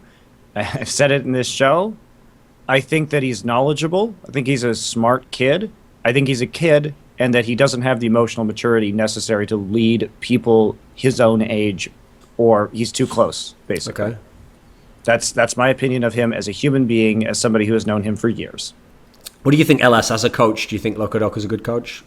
I think Loco's. I mean, I was friends with him. I guess I'm still friendly with him, but we don't really talk anymore or anything. I think, Can't relate. like Monty's saying. Well, yeah, I think what Monty's saying is correct. That he's extremely knowledgeable. I can't judge him on personal relations, like maybe Monty could possibly. Oh, I can. Yeah, I mean, you can, right, but I can't. So from an outsider perspective, it's hard for me to judge how he can handle some things. I do think from glimpses inside of TSM, though, that he limits himself in such a way that is unhealthy for his players in terms of his approach to coaching and also his approach to the game. Because you can see throughout the past year with TSM that he's had two polar opposite approaches to League of Legends. You know, from 1 year ago to right now, and you could say, well, oh yeah, that's because he's growing. No, I don't think that's because he's growing. I think it's because he's becoming afraid. Do you know what I mean? Does that make sense? Like, I mean, Okay. I don't really know about this situation that you're discussing here, so. So here's I'm a just problem. talking about, like, yeah, go ahead. Sorry. Okay, so here's an issue with this, okay, is that my opinion is that I don't even think it's debatable that LocoDoo is a good coach in some sense. There's definitely some He is, degree yes, right. where he is competent because the results show it, right? And I'm not talking Yeah. about winning, by the way. I'm not talking about winning LCS. No. That's all the And case. and let me just put this here. I'm not trying to shit talk LocoDoo. I'm just saying that I've known this guy for a long time, and it's not that he'll never be the kind of person who I think can be a mature coach. I'm just saying right now there are many, many alarming red flags that would lead me to believe that that's not the case. And I think that in time these things can happen. It's just an issue of age and maturity, and that's it. It's nothing to slight him personally. It's that he is too young and too inexperienced, I think, to be a good leader of a team. I'm just saying that as somebody who has worked within esports for 10 years, I would not be particularly thrilled to hand over the reins of my team to LocoDoo if I knew that he was going to be managing an interpersonal environment. And in which case, criticisms might very well be valid, right? Well, Maybe this is a problem with moderating conversation. But the other problem we get into then is Reggie the one who is capable of fixing it? In which my answer is also no, but that's a different can of worms. So here's the reason why I think I can actually almost objectively prove that LocoDoo is a good coach. So in my video, I brought up a pattern that I noticed a long time ago, which was this weird pattern where TSM, the first time they play someone in a scenario in which they've had almost maximum time to prepare for that one opponent, they actually historically lose the first game of series or first time they meet an international team in a group. Overwhelmingly, they lose in that scenario, okay? I actually charted the results since Loco's been coach, and out of 19 times, they'd lost 13 of those occasions, okay? So, overwhelmingly, more like pretty much over two-thirds. So, of those occasions, if you then look out of the 13 out of the 19 or whatever, at the times that they lost the first game, but then they played the second game where they don't have as much preparation time, but you have the knowledge of what went wrong in game one to adapt and play the second game. They won something like 11 of those Now that alone, that statistic there tells you two things. One, there's some major problem in terms of the long-term prep. That's not deniable. That's a crazy stat. Put it this way, anyone who says like, oh, I'm sure it's like that with top teams. No, you will not find top teams in any other region that would have a crazy stat like that, where they always lose game one of the first time they play someone when they had maximum prep. No way that's the stat. Jaedong in StarCraft. That's not in fucking League of Legends, bro. Yeah, but it's a similar.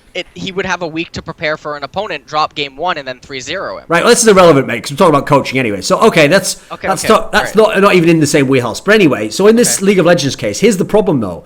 The knock-on of that, by saying that there's a problem fundamentally in coaching, you then have to say, that's not even accurate either about Jado, but whatever. You then have to also say that something's happening between game one every time here. And if they're winning a vast majority of those game ones, that in itself is a coaching strength. The ability to make an adjustment between game one and game two, especially when you don't have that much time, is actually a very unusual quality in itself. As unusual as it is to be bad at the first thing, that's actually very unusual to be that good at the second one, that you nearly always bounce back and win game two. So that in itself proves, if anything to me, that Loco must be doing something. There's no way the players are figuring it out every time. Yeah, absolutely. So he must be competent on some level as a coach. Sure. Yeah. I agree. So here's the problem then. Is that in doing this move, TSM are not acknowledging like he's not a competent enough coach, he can't be our coach, and so they're not actually getting rid of him. And yet, all their actions, all they're saying, and all their ability to not give him trust here, not let him do this, and this isn't working, essentially is them saying, this isn't the right coach for us. Is it possible you can actually be the wrong coach for the personnel in that sense? Or we actually need more coaches, and like we need a situation that I said, where they need they need an in-house sports psychologist or somebody who's there to really hold down the fort and be the emotional center of the team. Okay, well, that confuses me though, Monty, because here's the problem. If Loco isn't going to ever have any of these authorities in any of these positions to make these calls, what is the point of him being in the team? Like, he's not an analyst. Am I wrong? No, I think you can have different levels of coaching, right? LocoDoo can still absolutely be in charge of... So what would he do? Pick and ban, be the center of strategy. And what you need, Thorin, is you need somebody who understands systems and how to create them and how to resolve conflicts that can come in and set up the system like I described for picks and bans, and then just let him run with it. Like CLG just did with Ziggs. Look, I don't know. I can't say that for sure because I don't know exactly what those roles are, and I'm not part of that organization anymore. Right. But I think that the idea of getting somebody with real coaching, athletic coaching experience is a good one. But here's the problem, though. You're saying there, like, he could run the pick and ban, etc. Well, that's been the whole issue here. Like, you have to... There's a point in the episode, Monty, where Reggie literally says, like, I want these pick and bans sent to me. So now the owner doesn't even trust him to do the pick and ban. Like, think about that specifically and as a general point. The owner wants to look over pick and bans. I don't know any sports franchise ever where the owner was proactive like that was ever successful. Okay. That was. I don't know one that was ever successful. There are people in the world like Zack Snyder. Do you know like the horror stories of the Washington Redskins owner and all of his very hands-on bullshit with his team? Jerry Jones is another famous one from the Dallas Cowboys. In the NFL, at least, there's a wide variety of differences between all of these people that are involved with these teams. I mean, to be fair, Watchmen was a shit movie, so I wouldn't trust that Zack Snyder guy either. He probably doesn't know what the fuck he's doing, you know. No, but that's the thing. If you look in sports, there's never been an instance, as far as I'm aware, where the owner took a direct say in like strategy and stuff. Daniel Snyder, sorry. When he took like a strategy input and it ever worked. Like, if anything, those are all the backfires. Those are all like the guy out of control who won't even give his coach the power, and then he wrecks the team himself, you know. And the problem with that, you know, is one of the reasons why I think that doesn't work, Monty. If you take the direct approach as the owner, is you can never be questioned. And so basically, if you want to never admit you're wrong, and let's imagine Reginald would be such a person, you can just fuck everything up because you tell him to do the wrong thing, it doesn't work, but then you're never going to admit it was wrong, and so you're going to get in this rut, you know, where it can never be fixed, essentially. Whereas the whole point is, here's the thing, if the coach is wrong, you then fire the coach. You're not going to fire yourself. That's the problem. Exactly. That's what I was saying. Right.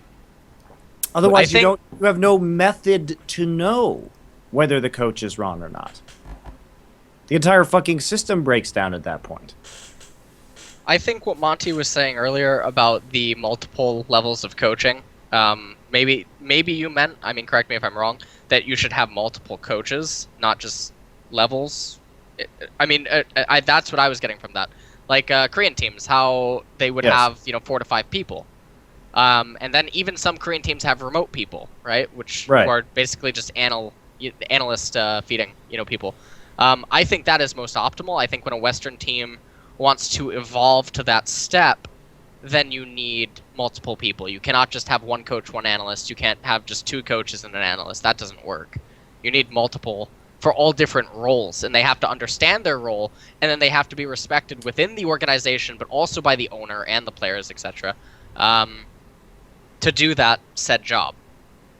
And then once you have a method, you have a system, and it's operating, it's functional, etc., then it creates a healthy environment and a healthy atmosphere because everything works like clockwork. Well, I even brought up the fact that in real sports, this is a precedent I've seen in all professional sports. One of the reasons you have assistant coaches there is, you have some assistant coaches who literally are strategic guys, like essentially analysts. Like in basketball, you have a defensive coach, you have a defensive coach. You do delegate responsibility. But actually, you usually have some assistant coaches that essentially almost all they do is manage player relationships. And so what happens is that guy's the one who leads the discussion. Like he's like, right, everyone's going to get together. You're going to listen to what the coach says now. If like there's a star player who disagrees, he's like that guy's sort of buddy, and he takes that guy to one side after the discussion and says, listen, like I know it sounded like you were having some issues there. Like listen, maybe I can translate what the guy was trying to say and get through to you. And then that's the way you manage the personalities. That in itself, it sounds like. Here's the problem, essentially. I'll get to brass tacks on this. If LocoDoo does know what the fuck he's talking about in pick bans, does know what he's talking about in terms of strategy, and does know how to manage this core group of people, then the solution to me is pretty obvious. It isn't to fire LocoDoo, because you agree he can do all that. It's to have someone else do what you're claiming he can't do, which is lead the discussions, take the final say, control Bjergsen, keep people in line, etc. And if that's Reginald, great. But in that case, why push LocoDoo to one side? It's like you haven't identified the real problems yourself there, I think. Because they're sort of saying like, right, Loco's going to go out now, and then he will return in episode 13 when he magically has now fixed all these problems, but we don't know how that will happen between now and then. I don't know what the resolution is there, Like, how is that ever going to happen? Here's a question though, Monty. You kind of referenced it already, which is Reginald becoming the coach. Now listen, I know everyone else is going to be like, oh boy, get ready for the salt. Like, let's buckle in. But here's the thing.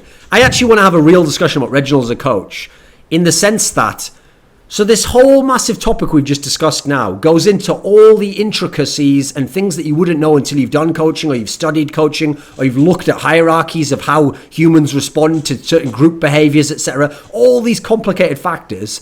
And I'm not exaggerating. Reginald in the episode literally says, like, I'm going to become the head coach now. I want pick bands sent to me. He literally says, Monty, like, I'm going to dedicate the next few weeks to this, and I'm pretty confident that I can become a good coach. His words, really fast. Like, he doesn't say, I'm already a coach. I've studied coaching the last few years. While I was the owner, I was like reading books on psychology. I was learning about it. He just says sort of like, hey, lols, I could probably learn it in 2 weeks. Essentially, that's the gist of what he's saying. Like, what are your thoughts on this? I think it's absurd. when I say to something like that, I don't know. I wonder. What do you think, LS? What is this conceptually? What do you think about that? Just becoming a coach, and in 2 weeks you're just going to nail it. There we go. Figured all that shit out. Absurd maybe is a good word for it. The reason that I say that is because this is a player that I think, in his own words, used to say that he never thought coaches were useful. TSM never had them. He never experienced it. So where is he getting all the experience? You can't just watch it online. You can't just talk to a few coaches and then think that you know what you're talking about. That's a November coach, like, in the flesh. So I don't totally understand how... Basically, what I feel like when I watch the TSM Legends episode is that he's going to rule with an iron fist because he's the owner and because of his past relationships with some of the players on the team, etc. He gave Bjergsen the spot of mid lane. He was Dyrus' former teammate. Everyone else, they're famous now because of him. They understand that subconsciously, even if they don't consciously, acknowledge it in conversation or something. No, I think they do consciously understand that very much. Yeah. So come on, LS. I'm pretty sure in the TSM house you have to say grace to Reggie before you eat your daily bread. Like I don't think that's some sort of secret behind the scenes. Let me talk a little bit about TSM's history with infrastructure, because historically TSM has actually lagged behind in terms of developing team infrastructure. Because if you remember, they only got a coach halfway through the summer season of last year. Okay? By the time that TSM had gotten a coach, I had been coaching TSM for something like CLG. or CLG. Yeah, never, ever that other thing. But I had been coaching CLG for what? Over 2 splits. 10 months, 11 months. And CLG has actually been much more on the forefront in terms of infrastructure innovation. Sure, there were some other teams at the time in the LCS that had coaches, but you have to understand that adding me as a remote coach, when it actually happened, was they were ahead of the game in terms of coaching. And I admit, too, that by having me remote, it did cause them to lag behind when they should have upgraded to an in-person coach sooner. I think that is a true statement. But TSM, what they will do, and what they will probably do this time, is that they will announce that LocoDoo is a coach. And then what immediately happened after it, like less than half a season, half a split later, was Reggie bagging on me for not being a real coach, as if he was an authority on what coaches were, even though he had never had one before, like 5 weeks previously. And then I think what's going to happen this time is that CLG, again, I think that CLG has like leveled up. I think that teams like Team 8 that are bringing in these older guys have leveled up their infrastructure. So I expect that TSM will do the exact same thing and then start tooting their own horn about it. But it's just they've actually like fallen a step behind at this stage. What do you think, LS? I think that they're a bit slow on what is necessary, especially given their world-class standing, at least amongst the foreign scene. And in that regard, maybe they're clinging on to the past a little bit too much in some ways. I mean, we saw that within the team itself, right? With how some of the players... I mean, Dyrus is still there, but I think realistically, Dyrus actually still belongs there in terms of who can you get, honestly. Yeah. I think he even made that statement in MSI, and then like it was brought up today in the Reddit thread about NA talent. No, there's actually no one better than Dyrus to get right now. No, there's not. There's no one better. You know, but you had Reginald hold on for 2 seasons before he got the mid laner. Even though I believe he announced a retirement, then reneged on it, you know, etc. So I think that they're right. And TSM's Season 3 Worlds performance was absolutely shit. I wasn't there for Season 3. Season 3 Worlds was I joined Season 3 Worlds. 4. Season 3 Worlds, what was their record? Let me just actually look it up. They were in a group with OMG and SK Telecom. And they went 1-1 with Lemon Dogs. They lost all the games to OMG, lost all the games to SK Telecom. They were 1-1 with Lemon Dogs, and the rest of the games they won because it was versus the shit teams.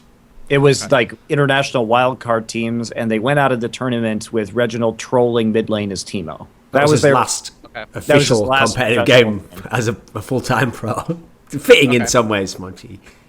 He was Teemo all along.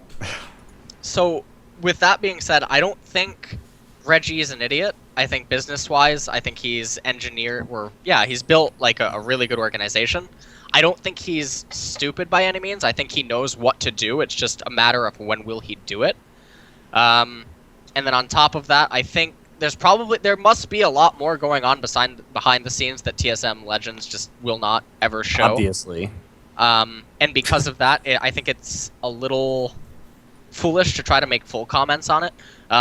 But I think that if TSM is absolutely serious, and I think with the backlash that came from TSM's latest episode, probably also the one that will come from the next episode, it will force their hand. That's just my opinion, though. And if it doesn't, I'll be surprised.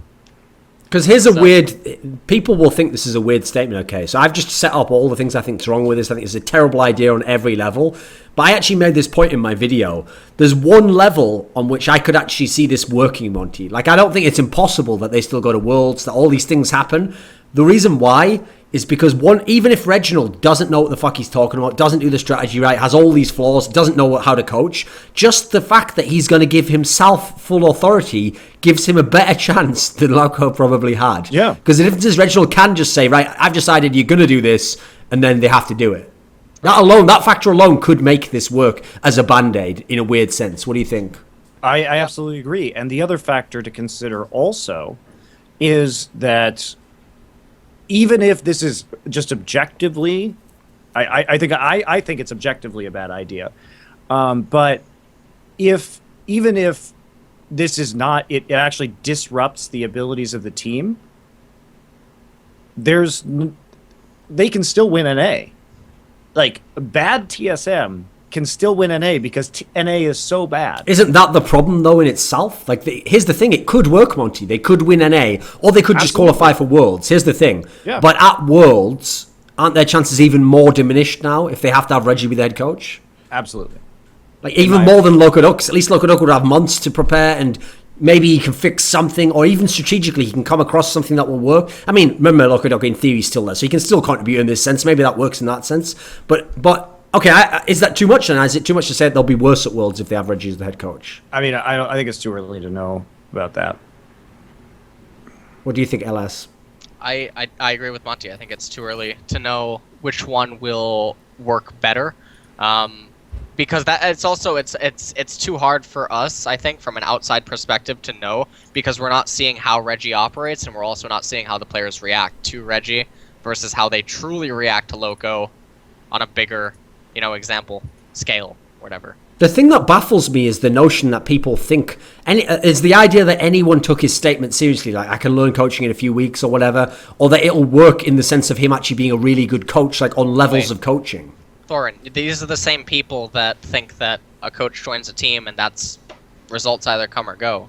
What do you mean? Sure. But I mean, here's the part that doesn't make sense about that, okay?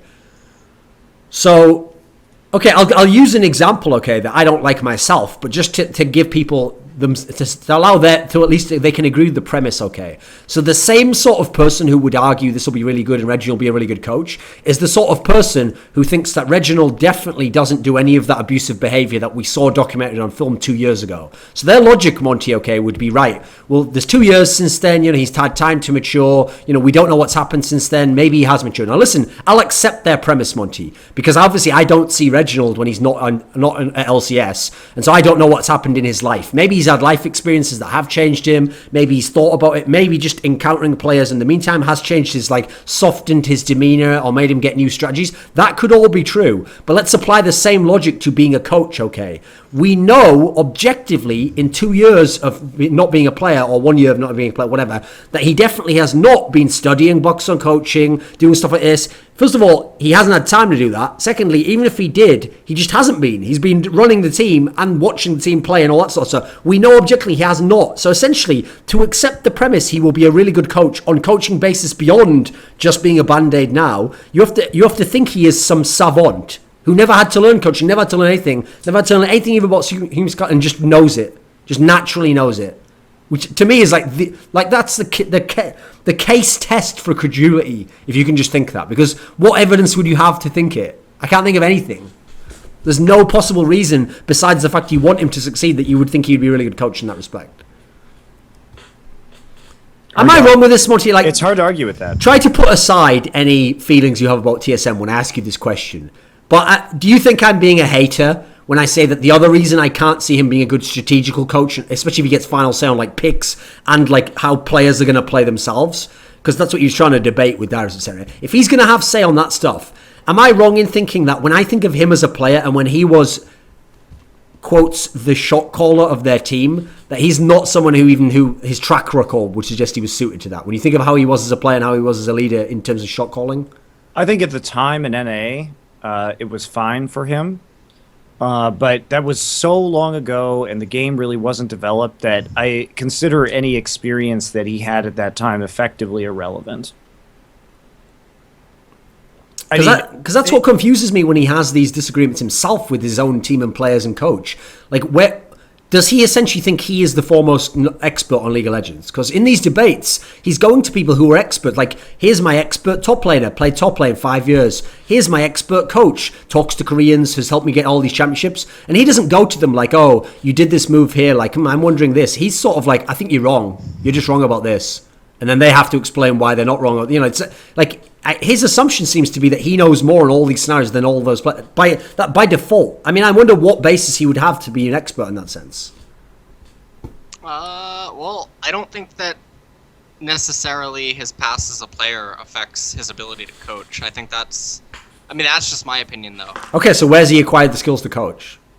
Well, no. I mean, I don't think it affects his strategic knowledge. That's what I meant. Like, when it comes to strategic coaching, I don't think it holds any relevance. There are players that they know a lot about the game, but they themselves couldn't do it. You know, Samsung was an example. He was considered not even top 20 top laner in Korea when they won MVP Ozone. His own team, they wanted him to win with them, but he acknowledged, and I remember the conversations in the house, he was really bad. And so to make up for it, he promised all the players he was going to play like 16 hours a day, you know, etc., to try to alleviate stress that he would bring in the top lane. Okay. Nofe, another strategic coach that gave up on his ability to do it, even though strategically and analytically, he's considered to have one of the best minds in Korea. So I don't think it's fair to judge Reggie in that sense. Also because playing in-game and knowing stuff outside of the game is two different monsters. And I could bring up, you know, examples from other games like Mewtwo King or something in Super Smash Bros. Okay, so here's the problem though. The same exact question applies then, which is where's he gained... Like, essentially, you're arguing exactly what I would agree with, okay, which is... Here's the thing. I suspect he still goes off what he thinks about the game. He plays the game sometimes. Some of his thoughts from before about how you're supposed to play, I suspect some of that leaks into it, which is why I brought up the issue of his career before. But let's ignore that. Let's say he cleaned the slate once he finished being a player, and he's tried to be an analyst now. So he's also been doing that on the side. So over the last 3 years, when he just watches games, he's breaking them down in his mind... I mean, I'm assuming he's not doing his own VOD reviews, etc. Again, where's he learned to be an analyst? Like, I don't get where the strategical aspect's coming from. It's just baffling to me that the owner would ever say, I think I know more than all of you, here's what to do. Like, aren't you the owner? Isn't your job to be the owner, you know? Okay. I get what you're saying. Like, he could be an expert at that, but again, where's he gotten the knowledge from, you know? It's just baffling to me that it would even be a premise. And by his own admission, he didn't say like, "Oh, I already am a godlike coach. I just didn't do it because I was the owner." He's like, "No, I'm going to learn it now. 2 weeks, done, really fast." Like essentially, he's like doing a fucking infomercial for coaching. Like 2 weeks, I had 2 weeks. What did I do? Cut out pick ban phase. We're not like what is the infomercial? Is to become a world class coach in 2 weeks or less, or your money back. 1995. Our operators are waiting. Also, a thing I really don't get is one thing that TSM's ahead of the curve in, as far as I know, is they have multiple live-in analysts in their house. I think they only have one.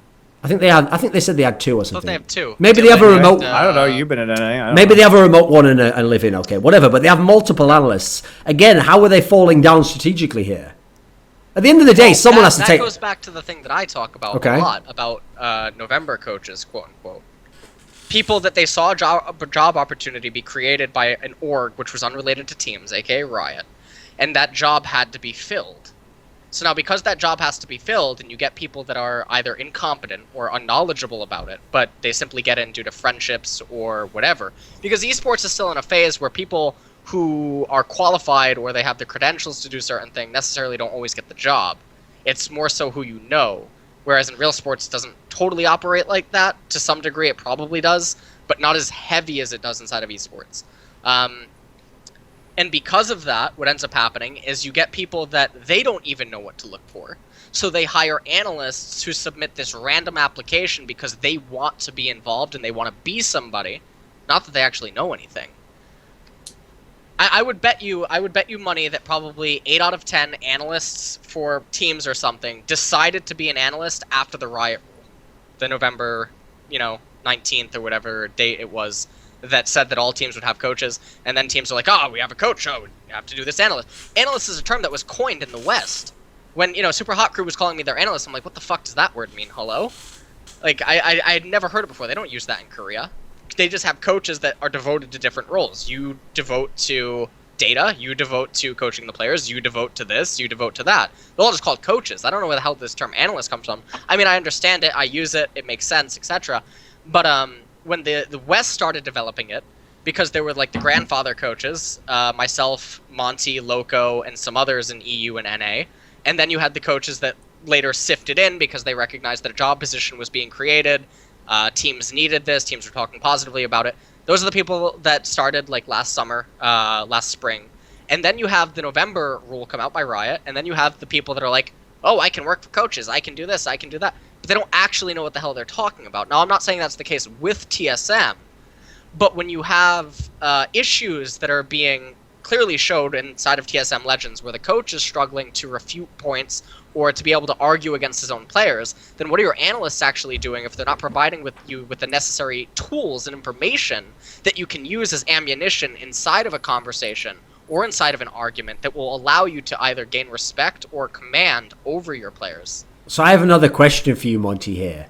A real statement made by LocoDoo on the episode was he's having a discussion backstage. I can't remember if Reggie's there. I think he might have been. I think it was like Reginald, Loco, and then one of these analysts, okay, that's like the live-in analyst.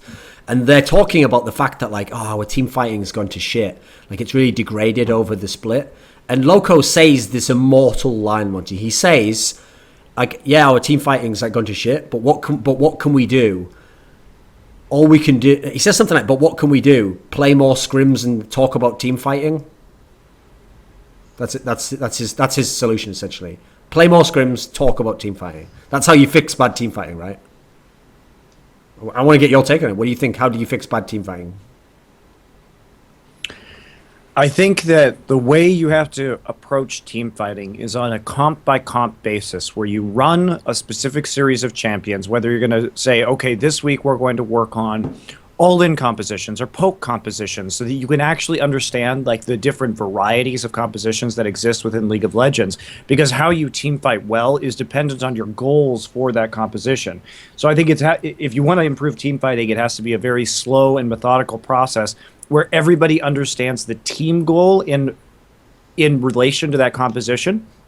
How I would do it is I would start by trying to find some very good VODs of other teams who are kind of the pinnacle at a certain style or something like that, or some more contemporary compositions. Start to take a look and break down how they do it, talk about their team fighting against XYZ kind of comp, and then bring it full circle and start to try and emulate that so you can get your team fighting down in different scenarios. Because it is really different the way you team fight in specific situations. LS, what is the solution here? Is the solution just play more scrims and talk about team fighting? I think it is... Well, I agree completely with everything that Monty just said, but something that I want to add, and I think it is the next step, because Monty talks about how CLG is ahead of the curve. I think everyone has forgotten the sister team. And I think that is the next step of evolution. Now, I made a tweet a little while ago that I was going to make a team in Korea, possibly, or something, or I was going to formulate one or assist one that would come out inside of Korea and birth it. And I already basically said to the orgs that I've talked to or whatever, or if I try to attempt to fund it myself or something with a Korean coach and Korean people on staff or whatever, that there needs to be a sister team. Because even if the sister team isn't up to par with the other team, say like TSM and Teammate was TSM's sister team or something, right? Teammate is significantly outclassed, but not to a point where TSM can't use them as training dummies. There is still because so you can much that you can control learn. the variables surrounding the team. You have complete control over it. You can control the compositions of both sides to practice specific things. It's more of a sandbox. Right. And so I think rebirthing the sister team and basically saying F you to Riot's rule in a way, because basically, not F you directly to Riot, but there's no reason that you can't have sister teams. A way that Korea worked around it in the past when they did have Samsung White and Blue. Well, technically, you could have one as long as they just don't play in LCS. That's true. That's true as well. But one way that Samsung White and Blue did something also different is they had substitutes which came over on the weekends that then also, like maybe one game or 3 games, Def would step out, and this random AD that was a sub for Samsung Blue would play in Def's place, so that Imp could not get accustomed to Def. So it would always be changing, even though the teams would play the same way. They would just take one player out, replace it with a substitute Korean. Then they would play a few scrims, and that way Samsung White and Blue weren't always just against each other, and sometimes they would also sift players around to understand it and sandbox it endlessly. And I think that's the next step for any Western team, is you have to invest in a sister team in some way. Korean teams in China as well, whatever. And the Kespa teams now, realistically, over the course of this year, most of the Kespa teams have 8 to 9 players on their professional roster. The current Korean challenger scene has a bunch of these players, bench or sub players, playing in that league against each other, right? So right. we see a lot of depth. And that's not even counting the players who I know are in the team houses that aren't officially on the roster. For example, Scout from SK Telecom. They have a third mid laner. He's not officially on the roster that's eligible for champions, but I see him all the time at the studio. I know he's training with SKT. Yep. There are tons of players like this. CJ has an entire B team. Teams like Najin and Jin Air have entire B teams. Like, most of the teams have very deep benches beyond what is even listed on the official roster, to the degree that I'm not even sure how many players are in some of these team houses. I have no clue. Right, and something I'm hoping that we talk about it later is the farming of a new player, the talent bringing, is that creates less of a risk. Say Faker eventually loses his finesse or something and he has to step down. There was a player living in that environment and was, seeing all the scrims, maybe playing in a few of them, etc. And there is no leap of faith. There's no taking a player out of Challenger, no LCS experience, no Challenger experience, no team experience, and putting him into Faker's role, and then praying to God that it works. Well, that Incarnation, won't basically. happen. Well, They had no competitive experience. You just put him in the to be team. fair, Incarnation did spend a long time in the SK house, so it was a different experience. Actually, you know what, Monty? That reminds me of something that's amusing. You know how mad people got on all those past SK episodes we had where an SK member was on and they were like, why do you keep saying N-Rated is involved in shot calling? Everyone is a shot caller, Jesus is the shot caller, and why don't you ever give credit to Incarnation, who is their coach? Do you know what came out a few months ago, Monty? It was essentially suggested by the SK members on Twitter. Incarnation was never our coach. He just played solo queue in the house and sometimes gave advice on mid lane matchups to Jesus. Oh, how sweet it is. I mean, no one else cares anymore, so I don't really have any triumph. But still, I will revel for this 1 second, Monty. Okay, it doesn't matter. Done. It's still that he was in a team environment. He was Sure. operating with the team. He obviously wasn't completely raw going into C9. That's the point. What do you think of this concept, though, Monty? Having a guy who's just sat around essentially waiting to Great. potentially come in. Fantastic. Will anyone do that in the West, though? Because at the moment, there's no precedent for that. I mean, why not? Is there a reason not to? Money, space. well, money and space, because Westerners are also going to complain if they don't have their own space. Because they're, you can put 10 Koreans in a room with bunk beds and they think it's the time of their, it's like a giant sleepover and they're excited. The other thing that I think is so important that I guess we didn't mention is having multiple players of a same lane inside of a house. So SKT has 3 mid laners. That is 3 different approaches and perspective to mid that they can probably talk about while eating lunch together. That hastens growth of the player and it opens up so many different perspectives, which is completely different from sitting on Skype. Say Saint or something, back in Spring Split or something, maybe he messages another jungler. That's a lot different, not being face-to-face and you're writing a few lines over text or something, than sitting there eating, a burger and talking for 45 minutes about a specific mid lane matchup or trends that are going on inside of the meta. The problem is you should have picked a different example. You should have gone with like CJ having 2 top laners or something. Because when you picked SK Telecom's mid laners, I don't think that Faker sits around with the other 2. They're all eating lunch, and then the other guy's like, I think you should be playing Azir this way. I'm sure Faker, because the problem with Faker is he looks like a robot from outer space, so I'm pretty sure Faker would just say, yes, that is your opinion. I will not continue eating my lunch. Like, I don't think he has there's no discussions going on there, mate. If anything, they just actually... I mean, one of the jokes was... So, what was it someone said? I try to think which tournament it was from.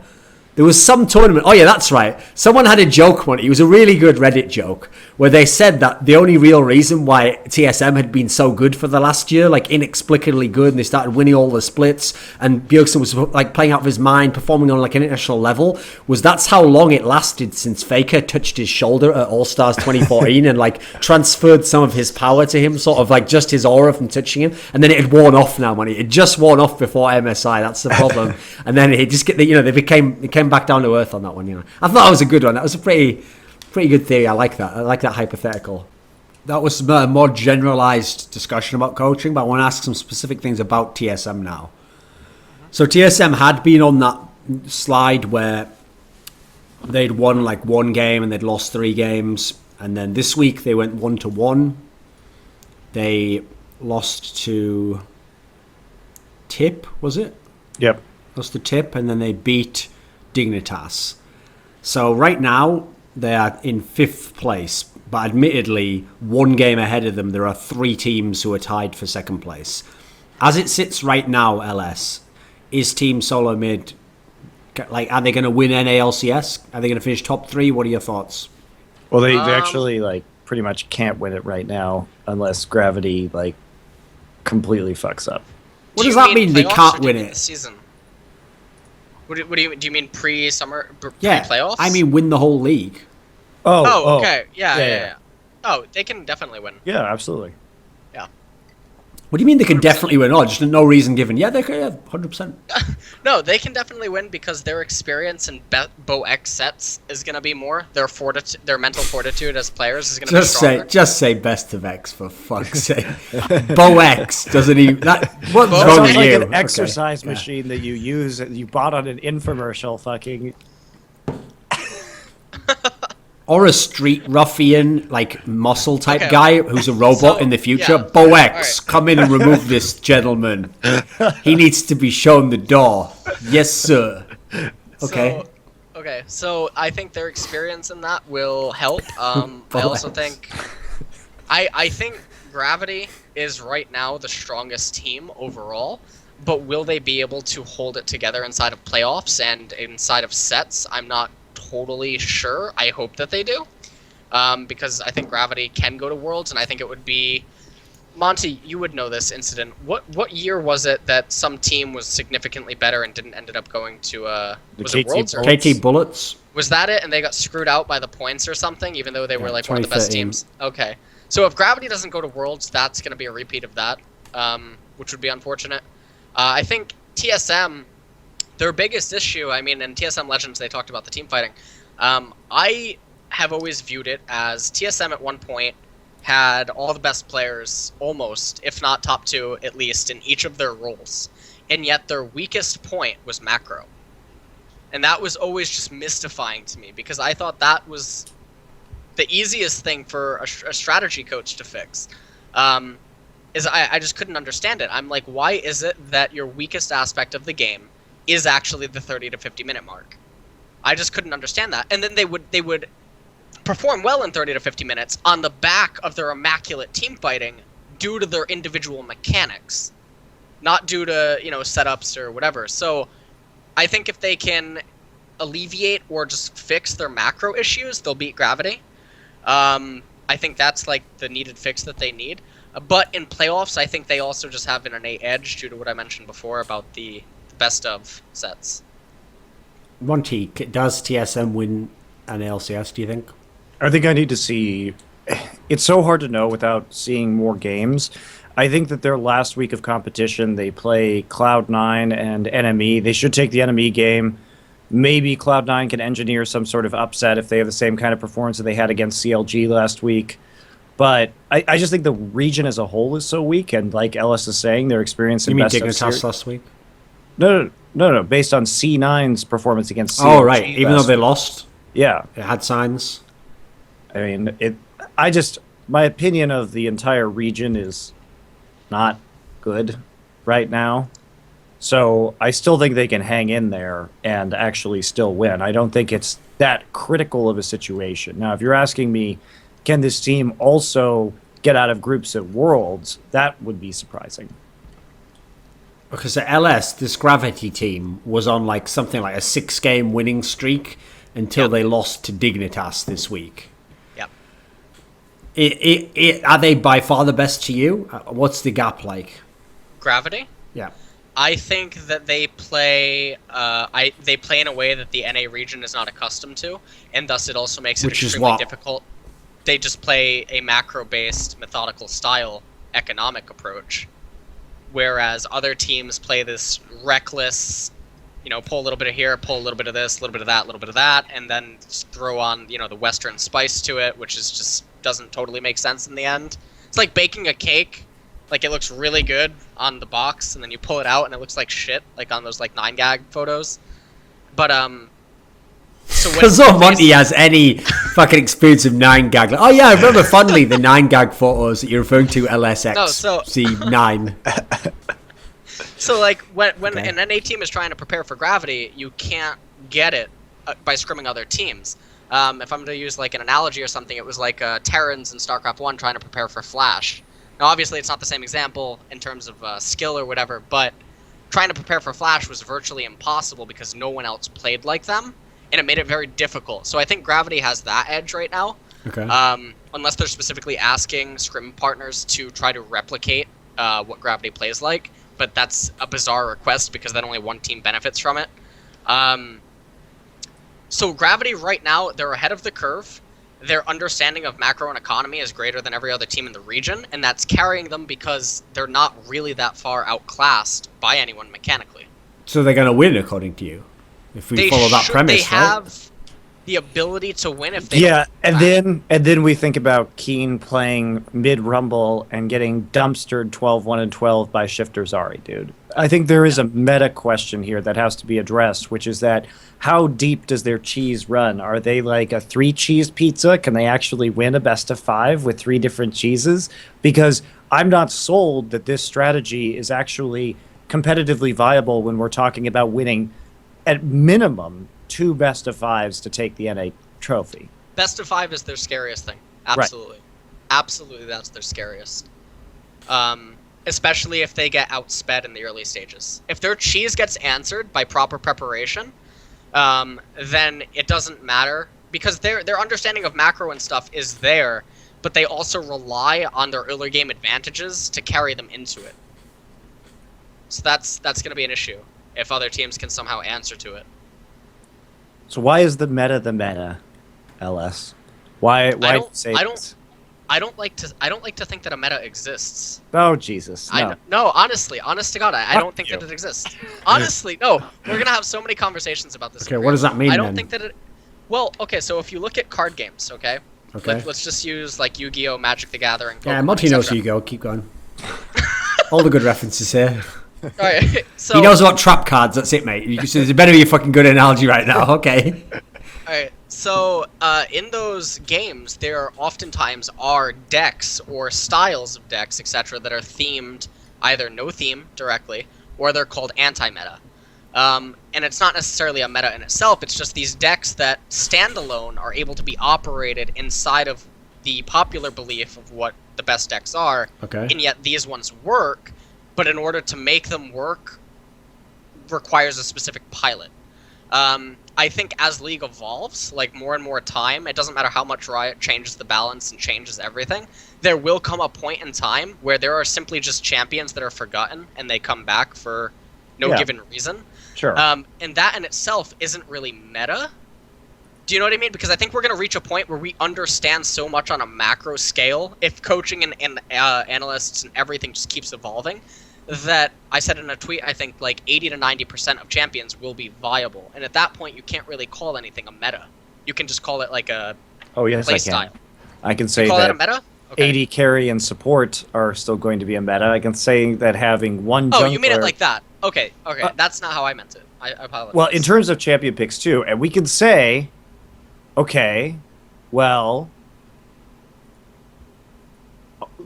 Okay, I can agree with you on a certain level, but I think there are always going to be certain champions or situations that are preferable when it comes to which position plays them and everything like that. And the fact is that Keen is still playing mid-rumble. He's always played mid-rumble. Right. What does this have to do with the current situation? Mm-hmm. Right? I see the same champions coming out of Keen time and time again. Sometimes he plays something new, and certainly he has an old bag of tricks too. But he still plays mid-Urgot. Yeah. Yep. I mean, right you now have to make an adaptation at some point because champions get nerfed. And the meta in terms of picks is viable because as champions get nerfed or buffed, there is an optimal way to play. And what Gravity doesn't do is, like you said earlier, just a minute ago, oh, well, I'm going to play this pick because it's strong right now for XYZ reason. And usually why meta champions are meta is because they give you the greatest chance of winning over time, right? They don't require an ultra-specific power spike or you getting ahead in the early game to be good. Correct. But you just said Gravity plays in a way where if they don't get ahead in the early game, they get crapped on. They get crapped on that's if they're going for their cheeses. I don't think that cheese is all that they really have. Like I said, I mean that's what the spectators are viewing, and I understand how it looks from the outside. But I definitely think looks that way. So what hidden depths do they have, LS? Huh? What hidden depths do they have? They have macro-based. I mean, we saw it against Dignitas this past game, right? They almost came back from a huge deficit. You know what I mean? That was like almost a giant comeback. Dignitas. Hey. Shh, shh. No, I know, but it's not like I just feel like the word cheese is being used too heavily on them. I think they do have a little bit more depth than they're being given credit for. That's all that I really mean. So what do you think, actually? Explain this to me, since you were his coach for a while, about Keen. Because the problem is, on one hand, it does seem like if his game goes to shit, that's the games they always lose. That's like 100%. But at the same time, when they win, it's not like he's always the best player. So obviously he's the famous guy with all the cheese. I heard it described best, where someone described him as an anti-carry, where like his whole purpose with all these weird picks is more like to just neutralize the other mid laner, because the other mid laner is like, what the fuck do I do here? Like, I don't even know what this matchup is. And then maybe as a result, that guy's taken out of the game, you know, because there's some weird stat where he does like no damage or some shit in the games, like some insane stat where they're winning, but he's doing like no damage whatsoever or whatever. Okay. Yeah. But see, the other part of that problem is if Keen does no damage, then who is doing the damage on that team? It is overwhelmingly Altec. And then Gravity hits a team. And here's the other problem. Here's an actual reason behind Gravity's success. NA teams are terrible at using teleport. They are so bad at using TP to get onto the back line. And in a world where Altec can just run around in circles and do as much damage as he wants with nobody pressuring him, Gravity succeeds because he can actually get that damage down. But any team that actually just kills Altec, that's it. There's no more damage. Gravity doesn't win that team fight. 9 times out of 10. And I was watching this because if we get into more specifics in terms of this, I know I was complaining about it last week, but watching the CLG C9 game, people were super high. Oh, look how exciting it is. They're running at each other, going back and forth. You know what we didn't see in that game? Teleport used well at all to actually initiate some of those team fights decisively. Teleport is by far the worst spell used by NA. It's awful. Yeah, it is. It's ugly. It's hideous. And then seeing how slow it is. I mean, if you could hear some of the comms sometimes, you'd be mortified. Well, what's the problem? Just, it's like the top laner doesn't know when to use it. They have to ask too many times. It's like, it's just very slow and it feels very clunky. What aren't they understanding? What do you think? What's the disconnect between what the top laner is seeing and what the rest of the people know? I think that the problem is that the coaching staffs and analysts have not made the players all converse what will occur. They're not all thinking on the same page. When you watch a Korean team or a Chinese team, they seem to act in harmony. They know what the outcome will be. They commit without question sometimes. Yes, sometimes if you listen in on Korean comms, they have questions for each other, right? But if a team fight goes down, if something happens on the minimap, that teleport is instantaneous. Not only is it instantaneous, it's correct, and it's usually placed in a location that they both already know. It's not a, you know, which word do I use, when do I use it, you know? They don't have to call for the top laner to do it, you know, they know. They've been trained to know, they've been coached to know, or whatever the hell it is. But that's like just not present in NA. Yeah, it's also a problem with the lower amount of wards. I mean, the wards per minute in LCS are drastically lower than those in Korea or in China. And in order to get a good teleport, you have to have somewhere to go. Right. A stat I had for SHC, Spring Split EU, was that Korea on average by the 30-minute mark, I want to say, had 34 more wards placed, which is gigantic. Is there a set reason that you can give for this? Because obviously, we're not even talking about mechanical skill here. We're talking about buying wards when you back and then going and placing them. Like, okay, I watched a game the other day where LGD played... Who was it they were playing? The EDG game? Let me think. No, because it's one they won. So, it was Masters 3. Okay, so in this game, late in the game... it's actually a game that Flame was wrecking everyone in. And in this game, he goes back, and then when he goes back, he buys... It's like 40 minutes or something, 30, 40 minutes. And he buys a pink ward, a normal ward, comes back in. And those are like, fills up his slots. That you almost never see that in LCS. Even though there were slots free, even if they have the gold, they're like, well, I want my item. Like they don't. Is there a reason as to why these players? Why is that not one of the easiest things to fix? Get people to buy wards at nearly all points in the game. Because the players don't understand how to play as a team, and they want to play selfishly. Because I'm going to LOL get my item right now, and it's very hard to make them understand that that is not a good decision. Right. It makes me think of like the movie The Karate Kid. I don't know why that is coming into my mind, but they have this, NA and EU specifically have this belief or opinion that they must do whatever they can to obtain a fast power spike. They have no way of playing slow and methodically. It's basically the rabbit versus the turtle, that sort of a thing. Tortoise, but okay. Yeah, whatever. And they don't understand how powerful vision control is. And I think that comes from just how far behind NA and EU were. Because you have to understand that these are two regions that, if they actually are trying to improve, they're trying to watch other regions. They're watching Korea and China. So they're always playing catch-up. And if you're playing catch-up and you're only replicating what you see, then you don't understand it. Like okay, so you were the coach of Gravity at LS. So when you were the coach, could you not just set your jungler tasks like, I need you to try and get this many wards placed by this point of a time, or look, we can ward more here? Right, but it's not like a focus? No, there is a focus, but it takes time to implement it, of course. Because the coach can't be there for you can't just talk to the player. I mean, sure. You can. You can talk to them during every scrim, but you have to, it's kind of like a baby. You know, sometimes maybe you can help it walk, but then also it has to learn to walk on its own. But you would think that would be the easiest thing to fix, because the difference is, okay, that's the one area where there's going to always be a discernible advantage. Like, it's one thing whether or not we took this dragon fight at the right time, and then did we fight correctly, but if we have extra vision and we always have the full vision, there's never going to be a debate like, oh, we shouldn't have had full vision there, we should have tried not to do that and had, like, just spent the 100 gold. Like, no one's ever going to say that. It's like almost not even debatable. That would definitely make your team better. I agree with you. Like, isn't it, like, okay, isn't this the exact same topic then, Monty? Where one of the things that Move started doing that people were like, my God, how could he think of it? Was where he started building Sightstone first.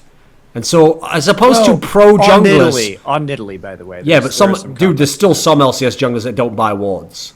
Junglers that don't buy wards. They're trying to get items. Junglers... Did you hear that part about that? Like, have you seen what the best fucking junglers do in Korea? Some of them are still ward bots, dude. That's their whole job. How can that be?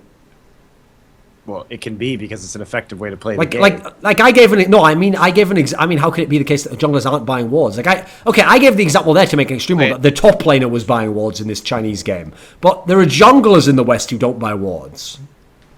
I don't know. I guess it's a hard concept for people to understand that the one player on the team that is constantly out of vision by the enemy team, and thus the enemy team doesn't know where the wards are placed. I guess that it's a little too difficult for them to grasp that maybe it would be beneficial that wards are continuously placed in locations where the enemy don't know, so that you can punish mistakes and you can punish wherever the jungler is or whatever support's trying to roam. They're too concerned, again, with what you said about the itemization. They don't value vision as a weapon. But if you can see what's coming, you don't need nearly as much ammunition to fight against it as you would if it surprised you. Not nearly as much force or something, you know? Like, I mean, this is purely speculative too, but I also am beginning to wonder if, because aspiring pros in NA and EU play kind of raised in the LCS system, and they see the LCS style, whereas aspiring Korean pros watch champions.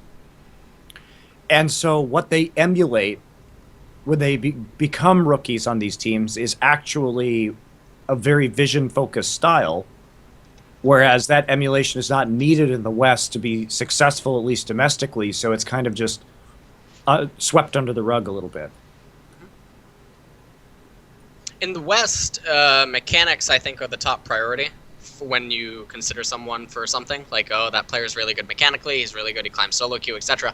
In Korea, I mean, I was there for the Samsung trials, all the applicants. Okay. There were, Looper was 20 LP Diamond 1 when he was selected. There were challengers that were in that house testing above him. There were players that would just dumpster him in lane And Samsung took him and said, you have game knowledge and foresight, which these players would take so much longer to learn. You know, we'll scrimmage you, and you'll acquire the mechanics over time. And it's similar to Thorin. Maybe you can correct me on who the player was. I want to say it was Jelizerg in StarCraft 1 when he was picked up for having higher APM than other players, even though he wasn't as good. Like, his foundation was there.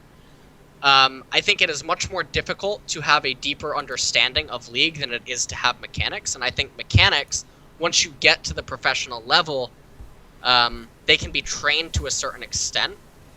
But knowledge is much more difficult to train. And okay, so I've got a grey area for you here then. Yeah.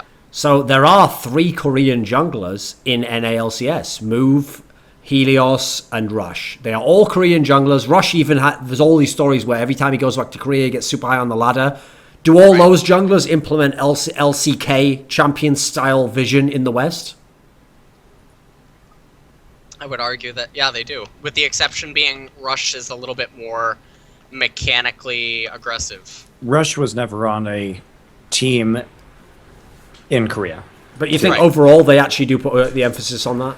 I think Move definitely does. I think Helios doesn't really to that same degree any longer. But it's also a synergistic thing. Like, we can't just all pin it on the jungler, right? Especially these days. Ever since Helios left Korea, jungle support synergy has become much more important than it ever was in the past in terms of vision control. So there's that aspect of it as well. Okay. Outside of Gravity, LS, who are the teams that have the best chance of winning an LCS and or beating Gravity? Who do you think? Let me look at the standings as of right now. Right, CLG, Tip, and Liquid are tied for second. CLG, Tip. I think Tip can do well. I don't understand. I don't have any insight into the whole Adrian thing going on right now, but I think Tip can do well. So okay, so CLG could do well in playoffs if everything comes together. TSM obviously can beat them. So if I'm looking at teams that can beat Gravity, TSM, CLG, Tip, and Team literally the top 5 can all beat each other on any given day. And I think the best of series will play a factor into that. And it will come down to mental fortitude. I don't think Dignitas will be able to go toe-to-toe with any of those teams in a best of series. Team 8, absolutely not. Cloud9, they're out of the runnings. I mean, they're not out of the runnings, but... No, they are out of the playoff running. Oh, are they? Are they officially out? There are only 2 games left, Nick. We know our playoff teams in NA. The worst Dignitas can go is 9-9. The best Team 8 can go. Okay, you're right. You're right. Playoffs are locked, dude. Okay. All right, I'm looking at incorrect standings. Okay. I apologize. Then yeah. Then I mean the playoffs they're not a coin flip on who's gonna win, but all the matches I would say are like 60-40 or 40-60. 45-55. Do you believe CLG can do it? To win NA? Yeah. No. Why not? I think the pressure of the finals would get into the subconscious of the players way too much, just in the past of their nerves. Then again, I don't know if their nerve issues are actually nerve issues or if that's just actually a running gag that even the players are in on. But that's just my opinion. I don't have enough knowledge of them behind the scenes to give a fair statement on if they could win. If you're asking me solely on their play alone as well, no. I think they can get 3rd, 4th, or even 2nd if they run well, but I don't think they can win. So Monte, CLG's won its last 4 games. Have they actually, for once, turned it around at the end? Is this the time it's going to happen? I don't know. I'm still reticent of them in a best-of series. I'm still reluctant to kind of go all in on them, but I think that they should 2-0 this next week against Dignitas and Team 8. And that may put them in a position where they're tied with Gravity. So we might have a first-place tiebreaker because they're tied 1-1 right now. And Gravity has to play Impulse and Liquid. Oh, no, I'm sorry, Impulse and TDK. So they could lose to Impulse and we could end up with a tie in first place. Has CLG noticeably improved anything over when they were in like the slump or the slide or whatever you want to call it? Do they have like discernible strengths that you can talk to? I like their draft in the C9 game. I think if they want to give Zion Spartan Kennen, that they should have picked the Gragas and the Janna early on in the draft to prevent any counterpicking. I don't think that necessarily top lane Kennen is that much of a priority pick right now, but Zion Spartan got ahead in lane with it.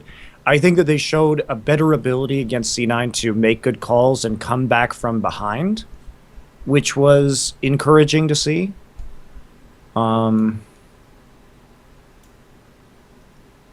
guess I'm not really...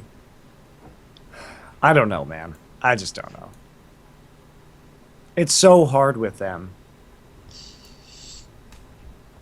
If Tip does change players, and obviously we don't know who actually they would change out yet, does that spell doom? Will they still be good? What do you think?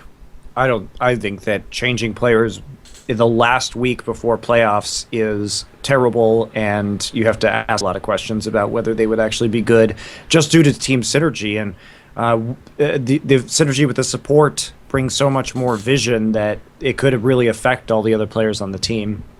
If they kept Adrian, so the Tip that you know now, their known quantity, they played all these games, they even played with the same roster last split rather.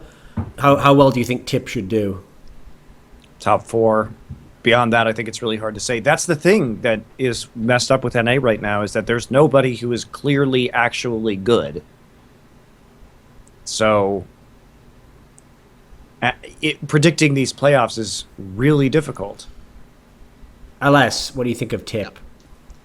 I don't know. Tip is unique in some ways. I agree with Monty that replacing a player 1 week before everything comes to a head is absolutely ridiculous, unless somehow you're getting like this god tier support or something, hypothetically from like Korea or China. But I don't even think that's possible at this point in time. You mean I may be wrong. Pulling a Lost Boy like TSM did last year right before playoffs? Because they knew that with Glebe they would have gotten absolutely To be wrecked. fair, even they did it something like 2 or 3 weeks before, I think. Yes, they did.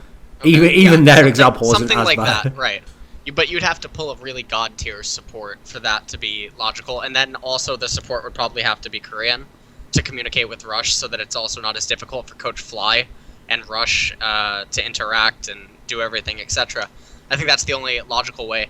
I didn't look at the stats on Adrian, but I know a lot of people were making a big fuss about it. Did he have most wards placed? He was one of the highest warding supports, Okay. as I understand it. And yes. I think that complements Rush's style. Yeah, Because absolutely. Rush needs the vision, right? So if you get someone that doesn't do that, or they're incapable, if they don't know where to place the wards, that can be extremely detrimental. But yeah, I think everything's really close. Gravity, I think, is like you said that no one in NA stands out as being good. I think Gravity does, but when it comes to the best of sets, then they don't. Let's just say I don't have the same level of faith as you do in their individual players, nor do I have faith that Keen's anti-carry style can actually work when somebody figures out how to kill all tech. Okay. That's fair. Thorin, you asked me earlier what I thought about Keen. I think Keen is like a sniper. Like, again, I keep using StarCraft references, but if you remember, like, Pro League style of, like, the 4 matches and then you'd have an ace match, Keen would be a sniper and, like, one of those. Like, he's designed to just take someone down. I think he has a lot of room for growth. He's 1993, I think, so he's, like, 21. He can still grow as a player, and I think if he pulls, like, a fantasy, like Fantasy Flash, where Fantasy was extremely cheesy, micro-oriented, and he didn't follow the suit of Flash, but then gradually over time developed into an extremely solid, stable, macro-oriented player that also had the ability to cheese greater than Flash could, I think then Keen evolves as a player. So But explain this about, to me, though. Why doesn't he have that? Like, here's the thing. Yeah, he's doing a great job with all the cheese. He's coming up with all this innovative shit. He repeatedly is able to do it. He gets all these picks that no one even knows how they'll work, but he makes them work. So why doesn't he have that and the meta? Yeah, exactly. Why doesn't he have the basics? Why doesn't he have, like, the 2 or 3 meta champs that he's also really good on, therefore he's just the best, you know? Add it all together. The same thing that I talked about earlier about the pros liking the idea of being a pro and the glorification that comes with it. He knows that he gets a lot of fans from these off-the-wall picks, and he always shows up, you know, top of Reddit, people talk about him, etc. He has a stream which is extremely successful. He likes the stardom. I think if it was about a competitive for Keen, I think he plays in Korea. I don't think he comes to NA. Because at one point he was on a Korean team, correct? Correct me if I'm wrong. Not that I'm aware of. He was on a Korean amateur team with... Probably wouldn't know Okay. about that. Okay. He was on a Korean amateur team. Why come to NA if not for stardom? Why does any Korean really come to NA if not to get an easy ticket into Worlds or to get a lot of fans and stuff? Certainly not about the competition. I mean, Faker wasn't swayed by high Chinese money. You know what I mean? Faker wanted to stay true to SKT and the competition and stuff. And obviously that's not the case for all the players, but I think if you have the option between Korea and NA and you choose NA, it's more so self-focused than it is skill. But maybe that's just like my opinion. So I think that's what it's about. So the last playoff team at the moment is Dignitas. Now, earlier in the split, Monty, the same way people are doing now when you talk about Gravity, people were like, "Oh, you're just a hater. Like, why can't you just acknowledge they're really good now?" Was Dignitas at one point really good? Did they drop off? What do you think of them? I just thought they were very mediocre, and they were getting away with wins that they didn't actually earn. It was more the other team throwing leads. Losing. So what you're saying is, Monty, they didn't pay the iron price. They just were gifted. So them, you know. I'm not surprised that since the addition of Helios that we can say, oh well, you know, they've been doing better. Obviously, I thought they were going to be terrible at the start of the season, but realistically, in the past 4 weeks of competition, they've gone 1-1, 1-1, 0-2, and 1-1. So they're 3-5. Keep a zingy. Hashtag keep a zingy. No. No, never. Nope. What are their chances then? You were saying before, like, oh, the others can all beat each other in the top 5. What are Dignitas' chances? The Dignitas' chances is literally like a 25-75 on their best day versus the enemy team's worst. I think in a best upset. That's my honest opinion. I do not think that what they're doing, maybe them bringing in Broken Shard to that, I don't even really fully understand it. Well, their other coach had some family issues, and so that's why that happened. Okay. All right, that makes sense then. So that's fair. So I didn't know what move that was for or whatever, but I don't think Dignitas will pull through in playoffs. I agree completely with Monty that if you look at them right before LCS split began, they barely edged out a win against, who was it? Fusion? Fusion they edged out a win against in NACS? Could be, yeah. Okay, so whatever team it was, they barely got it. And I think that spoke a lot. And then at the very beginning of the split, you saw all the problems with Cloud9. You saw the problems with TDK, etc. You saw other teams having other problems, which later surfaced, aka TSM, etc. So Dignitas, their allure and their victories, I think, throughout the beginning, middle of the split, again, like Monty said, it wasn't necessarily them winning, it was their opponents losing, which is completely different, you know? And, you know, good for Dignitas that they were able to capitalize and garner wins. But, and, you know, once everything comes to a head in playoffs and everyone is, you know, getting down and dirty, then I don't think they have it. What do you actually think of NA as an overall region, LS? Like, how can the region do at Worlds? Like, are any of these teams good, do you think? Who does EU have? Fnatic and Origin, right? Fnatic, Origin, and H2K. Right. When they're not busy losing to Copenhagen Wolves with substitutes, yeah. Yeah. God, NA. I don't think they get out of. I mean, is Worlds this year using groups like it did last year? Same format. The NA teams would have to pull favorable groups without Koreans or Chinese. Okay. That's not actually possible. That's not. No. Well, then. Well, it's possible. It's possible to pull a group without a Korean, but you can't pull a group without a Chinese or Korean. Yeah. Yeah. Okay. There's no Chinese team or Korean team candidate that I think any NA team can beat.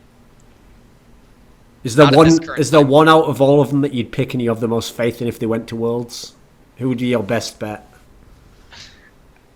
TSM if they come together. No way, dude. No? I think it's clearly TL or Gravity, because Gravity at least has the you know what? Yeah. The weirdness to upset, and TL at least has the individual talent. There's no way that TSM. What does TSM have? Okay. Bjergsen. They have Bjergsen, right? But if they, I specified if they come together. You're right that I forgot about Team Liquid. Maybe they would actually be the better candidate. The reason I'm not thinking Gravity is because I think a Korean coaching staff and Korean players will shut down Gravity's shit so fast. they're gonna have the preparation. You know, I know, how Korean, yeah. I know, but what I'm saying is that if you had to give me odds, bet on 2 teams that could upset a Korean team at Worlds, those would be my bets. It would not be TSM. Really? Okay, I would have said TSM TL, I guess. That's just my opinion. If TSM comes together, though, there's like a condition on it. So, yeah. Comes together into what form? The form where Dyrus and Santorin and Wild Turtle are world-class players? That form doesn't exist. Well, you don't think Dyrus is world class? Like bottom world class? No. Really? Have you watched Dyrus in international competition for years? Okay. He has spent his entire career getting bodied by Korean top laners. Right. But what do you then classify as international if there's no one in the West that can compete with him for his spot? But he just Wait. What the fuck does that mean? There's no one in the West can compete with Dyrus for the top lane of TSM. I mean, who do you replace him with? You mean, so here's what you've done, okay? You've made the mistake of not saying who isn't currently in a team. That's what I meant. Okay, you mean a challenger player, right? All right, I okay. apologize. Yes. Yes, Okay. I agree with you on that. Right. Okay. Is that even true? Wait a second. So there's not even a single challenger player where it's like, well, he hasn't played competitive yet, but no, he can't possibly be better than Dyrus. That can't be true. I don't think you take the gamble on it right now. That's the problem. Okay, that's true. But that's because you've waited till the last second before we're about to... It's like... Well, I'll make an analogy, but you've literally waited till the very last possible second. Obviously, you're not going to change it that much, are you? But in normal circumstances, you're talking about with if you know a whole split ahead of you, you've got a whole whatever, you know? There's tons of players you could gamble on. No, right. I meant to say that it's not currently on a team or something, so that I apologize for that. Because, I mean, the biggest problem with Dyrus is he's always been money in NA. He always was good then. I always think he did get a bit down. But the problem is he is like an international feeder. I don't know if any player in the history of League of Legends has fed more internationally than Dyrus because no one's had that many opportunities. You get kicked out of the team if you do it normally. His international performance has never been good. Even at what IEM Katowice this year, I wouldn't classify his performance as good. I would say it was okay. Okay. That's fair. That's fair. No. I know. I was speaking just strictly about, comparatively to the NA region. But wait, how did that? No, here's what doesn't work though. Now I've clarified your statement. Now it doesn't make sense though. So wait a minute. Your statement was like, why can't you call Dyrus world class if there's no one in challenger teams who can compete with him? Yes. I don't understand the statement. Like, so because Dyrus is one of the 20 Western LCS players, why isn't he world class? Is that a real statement? For the international wild card, like coming out of the NA region, that's why I listed him as a bottom of the... By the way, please don't call NA international wildcard. That in itself is going to get into... I know you mean a wildcard, but that's just going to get into a whole fucking can of worms. NA has so many imports.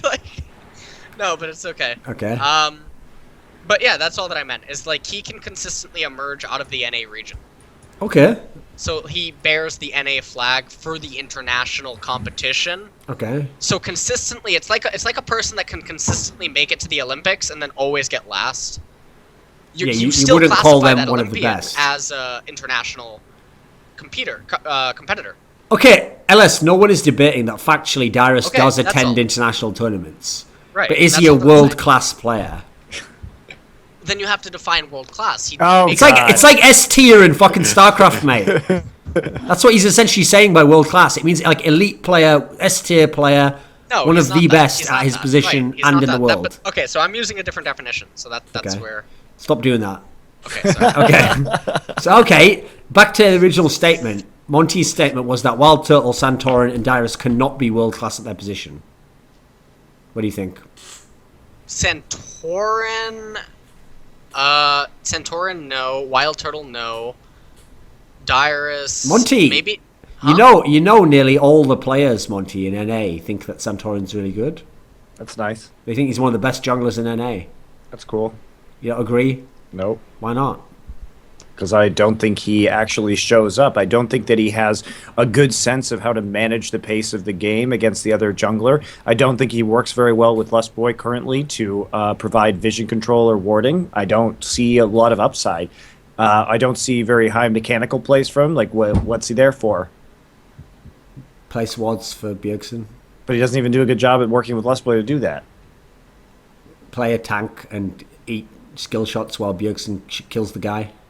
Okay, you probably find a better jungler to do that. He's a meat shield, Monty. He is, his job, basically, his job is like, Bjergsen is Reagan, and his job is to be the bodyguard who jumps in front of the bullet that's going to go into Reagan, okay? Because everyone wants to kill Reagan. So, you know, that's his job. Him and Dyrus are there. Like, Dyrus and his job isn't even judged on, like, your matchup, what champion did you pick, how well did you do? Their job is just like, did you soak up enough damage while Bjergsen was killing everyone? If you did, then you did a good job. If not, then you had the wrong boots. I'm trying to think of players that were they just needed more time to grow into a world-class player, from Korea specifically, which I think Santorin still has time for. I think he's the only one out of those three that do. That's fair. So, okay, which players are you thinking of? Of what, in Korea? Yeah, that needed time to grow into a world-class player. That needed time? Deft. Deft took a year for and sure. a half. Yeah, took a year and a half. And if it was not for Samsung Blue's coaching staff siding with him, we never would have met Deft. Because there was an altercation where the support and the mid laner did not want to work with him, just because he was doing his own thing and he had different beliefs about the game and everything. And they ended up siding with him, and Hart took his side, who would later go on to become his support, and that's how it all manifested. Some players, the stars need to align, or they need to be developed properly. And I think Santorin still has time due to his age, due to his lack of experience. Even though he's an experienced player, he's still inexperienced compared to some of the world elite. But I think Wild Turtle has lost it. Not like World Elite, like the team. Yeah, I know. Just keep going. Okay. You've got so many bad terms so far, though, but okay. God damn it. So, and I think Dyrus is so aged and broken by how the region has treated him. And then also his... Dyrus is basically... Here's a reference you won't He's get. like Eeyore? Are you going to say Eeyore? No, he's basically the horse in Animal Farm who's been like the workhorse his whole life. He's done everything, and then eventually they just send him to the glue factory. That's the end of the story there. Spoilers. Like any of you fucks were ever going to read Animal Farm. Anyway, continue. Continue, LS. So I think that's it. I think Dyrus, I think he himself knows it because he constantly questions himself, you know? And when you begin questioning yourself, I think that you've lost it. So that's all. Santorin still has the ability to. Wild Turtle, I don't think has it anymore. And Dyrus, I think he was really great in his time and his era, and he still works for them, you know, what they need or whatever right now. But I think as time goes on, and he himself probably acknowledges it, there will come a time where he will have to step down. Monty, is there no concern that somehow it all just comes together for TSM again, and they have the sick playoff run, they win NA, somehow they look better than ever, they go to Worlds, they have a chance, all working out? Sure. I think that's possible. We know that this same roster looked pretty good very briefly at the end of the spring season, but they're not anywhere near. They peaked there, and they haven't even shown anywhere near that level of play ever again. Do you think it's any kind of issue, the current meta and how the teams currently play? The fact that Lost Boy obviously has a harder time communicating in theory. I mean, he can speak English, but maybe a more difficult time. And like, was it in any way more suited in the past? Is there any difference there? Nah, I don't think so. This year has all been about the same, I think, in terms of level of communication. Okay. Do you think their shot calling's decent now? No. What's wrong with it? I still think that they don't show a very good ability to read team compositions or situations. They've shown repeatedly over the season that they're weak to poke compositions, that they have no idea how to engage. And running poke comps against TSM is very effective because Dyrus cannot use teleport properly to actually get on the poke line. Also, they haven't even really done poke right themselves. They are both bad with and against poke. So here's a problem I have. This is a pet peeve of mine. I've made this case so many times in the past. You know that when I have always had that theory I've spouted, Monty, about how it tends to be roster moves that change teams and fundamentally and make them become really good. Essentially what I'm arguing is that most teams that are really good immediately. They don't power up over 4 splits and eventually become super good. That doesn't happen. That's very rare examples that ever happened, okay?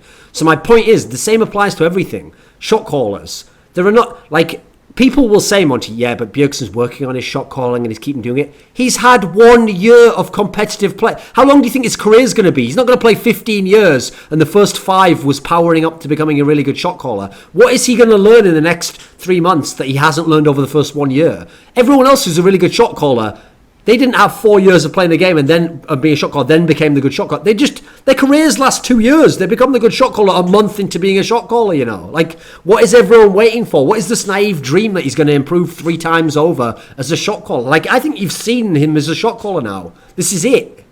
It's happened. This isn't a dress rehearsal, guys. It's live. This is the game. Like, he is what he is. Well, I think... Well, all right, so you use 6 months as an example, but Samsung Blue, even with their new roster, took 8 before they became the powerhouse that then came to and then they brought in one of the best players ever. That's what I mean. Yeah, they brought in the best players, right?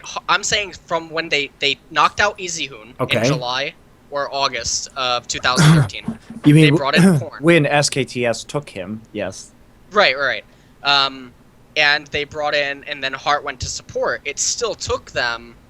Okay, let's back up. So I hate that example. That's so wrong. They had to kick their support player. They had to change their jungler to a support player. Right. They had to. Deft got better, but they had a positional change. They brought in their sub jungler, whose name was Spirit. Correct.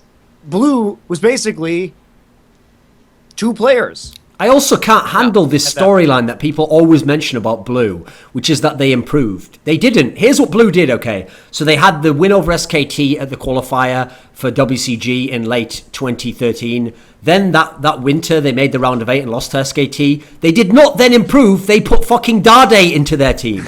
They did not improve. They put Dade into the team. It's not, if they took, listen, if Porn had stayed, you'd be 100% right. There must be some trajectory here. They put one of the best players ever into the lineup and became super good. Who is known as a shot caller.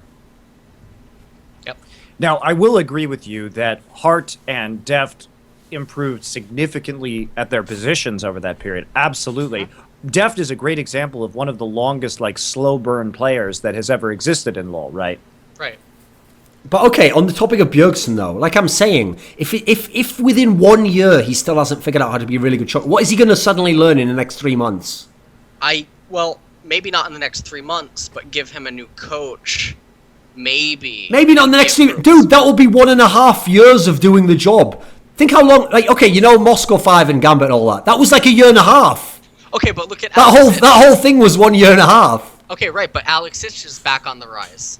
After a huge decline. That's not really arguable. He went to the top lane. He went to a top... And then he went to a shit challenger team, and then they got half the players banned during the split. Come on, man. Give me some real examples here. But I'm talking about what his reputation was, even as a mid laner, briefly after the summer. You know the other context of his being shit, by the way, was he lost to Febiven and Power of Evil, who turned out not to be good players at all, you know. Yeah.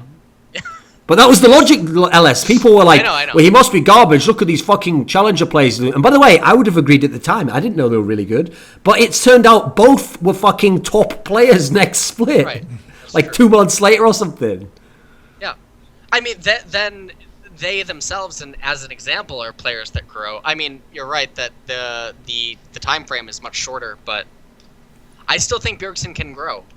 Like I said earlier in this this conversation, was that I feel like Bjergsen 1 year ago was really, really talented, and I think because of the way that he's been led and the way that he's had to operate within TSM, he is burning his fuel really fast, and he's coming to a point where he's gonna like put a ceiling on himself. Bjergsen has been a competitive player in LCS for like 2.5 years. Right. I know that. I mean, how long is his career going to last? Like 5 years? No. Seems unlikely, right? Probably unlikely. Who's the longest career player at this point? Mad Life? Yeah, probably. Mad Life Dyrus. Clear Love is way up there. Clear Love? Isn't Clear Love on fire lately? Sort of? Yeah, he's been playing well. Yeah, okay. I don't necessarily think... I mean, how old is Bjergsen? 19? 20? Let me think. I Yeah, think he he's should be 19. 19. I think he still has time. For sure. I think it depends on settings. I think it depends on if a flame can be reignited. Because passion is extremely potent inside of a player. If they lose it, then it hurts to be able to rise up again. But if somehow, some way, they can reignite a passion, then it's not impossible for them to come back. The problem is what's funny, is I actually think it's a waste of Bjergsen's talent. Like, not just to not have that good players around him, which I think is obvious, self-evident, but just have him, make him be the shot caller for all this time. Here's what's insane if you're a fan of TSM, right? So all you butthurt fans now are like, shut up talking bad about TSM. I'm saying Bjergsen could be even better than he is now. He's already fucking the Michael Jordan of NALCS, and he's being forced to shot call while playing the game. If someone else is the shot call, like the jungler or the support, he might be even better. He might be even more dominant. We might not even have seen his final form, but we will never, because this is the thing with TSM on every level. They set paradigms that they themselves decided, and then they can never break out of them. So here are the paradigms. So it must be these 5 players, because if it isn't, there's some weird implication that you made the wrong choice when you picked that player. It must be this coach. It must be this shot caller. It must be all of these things. Why? Why must it be all these things? Also, he's never leaving TSM because he signed a contract through 2018. I don't know why anyone in the universe, any player would sign a contract until 2018, would sign a 3-year contract in esports. That is incredibly dumb. I don't even care what that contract's offering him.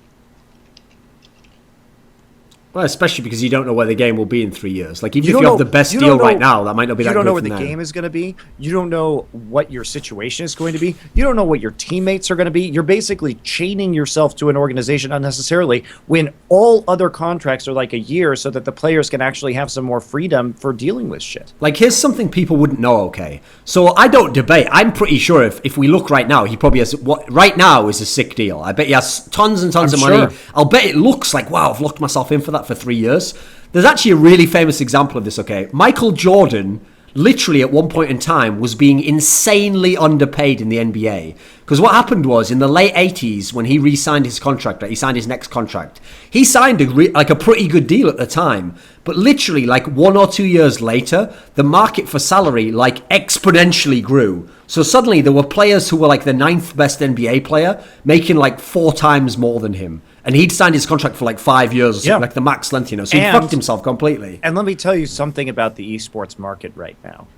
This market is fucking crazy. It is growing so fast. And I will just tell you this from the perspective of being an owner of a team, that the way that that people, the advertisers, are operating in this space right now is unbelievable. The amount that we've seen esports, just think for a second about where esports was 3 years ago, okay? So let's insert ourselves into July 2012. All right, we're there now. This is League of Legends' first real competitive year. And fuck you if you say Season 1 was a competitive year. That's not. I didn't, but continue. But it's... So we're there. It's the first international year. Riot is putting on they have the Galen Center for the finals, which is the USC basketball arena. It's still League of Legends esports really only got really rolling everywhere in 2012. And ever since then, the viewership has exploded. There is no LCS at this time. Twitch's streaming numbers aren't anywhere near where they are right now, et cetera, et cetera. Like, it's just... What could be 3 years from now in terms of player contracts is it's extraordinarily different. There's almost no way you can actually compare this. So I don't really know why you would make that kind of I mean, I hope he got a great deal. I really do. pray. But I just think it's very foolish to sign extended contracts at this stage for any player ever. So Multi-year long contract. I thought Riot prohibited it, by the way. No? apparently not. Okay. I guess I'm wrong on that. I thought Riot forced contracts to end on a certain date each year. But I guess I'm wrong on that, so it's okay. I don't know if it was honest. Maybe there was a length thing, but I know like last year, like Expeke had been signed 2 years in the future or something, so they had to actually let him go from Fnatic or something along those lines. So I know it was possible to do longer ones. I think it's more just that you had to state when it ended, and that it was on some like website somewhere or some shit. So that's how everyone knew. Yes, Okay. it's on the LoL eSports website. Okay, over in Europe, LS, Fnatic are 16-0, and this week they play SK Gaming and Unicorns of Love. Is Fnatic going to go 18-0? I think they certainly have the potential to, yes. That's as bold as you're going to be. They have the Yeah. potential to. They're playing SK and Unicorns of Love who have Gilius, but I think there's an outside chance maybe they possibly could. Also, can SK TSM win Worlds? Yes, definitely. Obviously, which has a major descent in the ranks right now.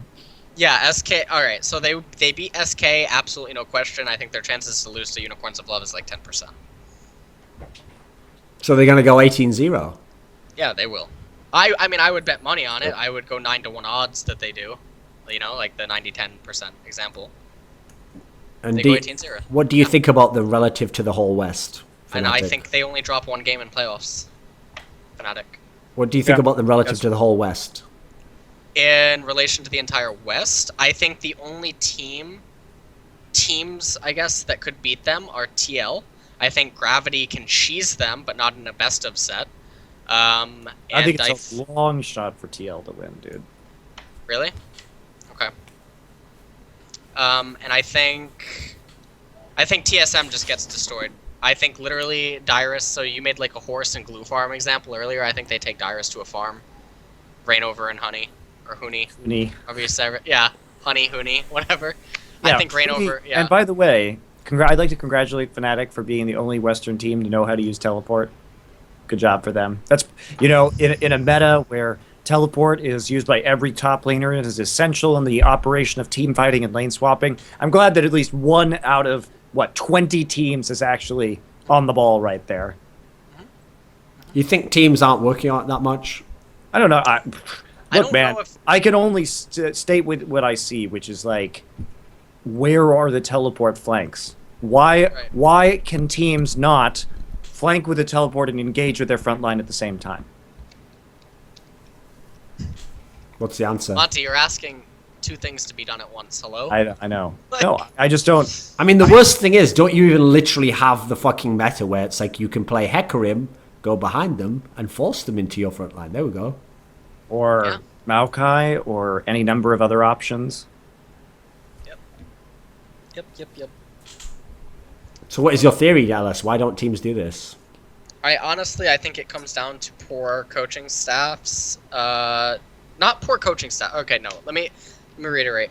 I think it comes down to that thing where it takes constant, like you have to constantly keep telling the players to do it, and then you have to also escort them to do it. And I think that because the players are so, I guess, foreign to it, and they've never done it before, and they don't live in a region where the solo queue has any sort of requirement for proper teleports, that it's just not going to happen. Because if you're looking at Fnatic, right, Fnatic has one of the most disciplined coaches in the entire scene, and then Rainover and Huni, who basically coordinate, you know, the control over some of the vision and the teleport usage, of course, right?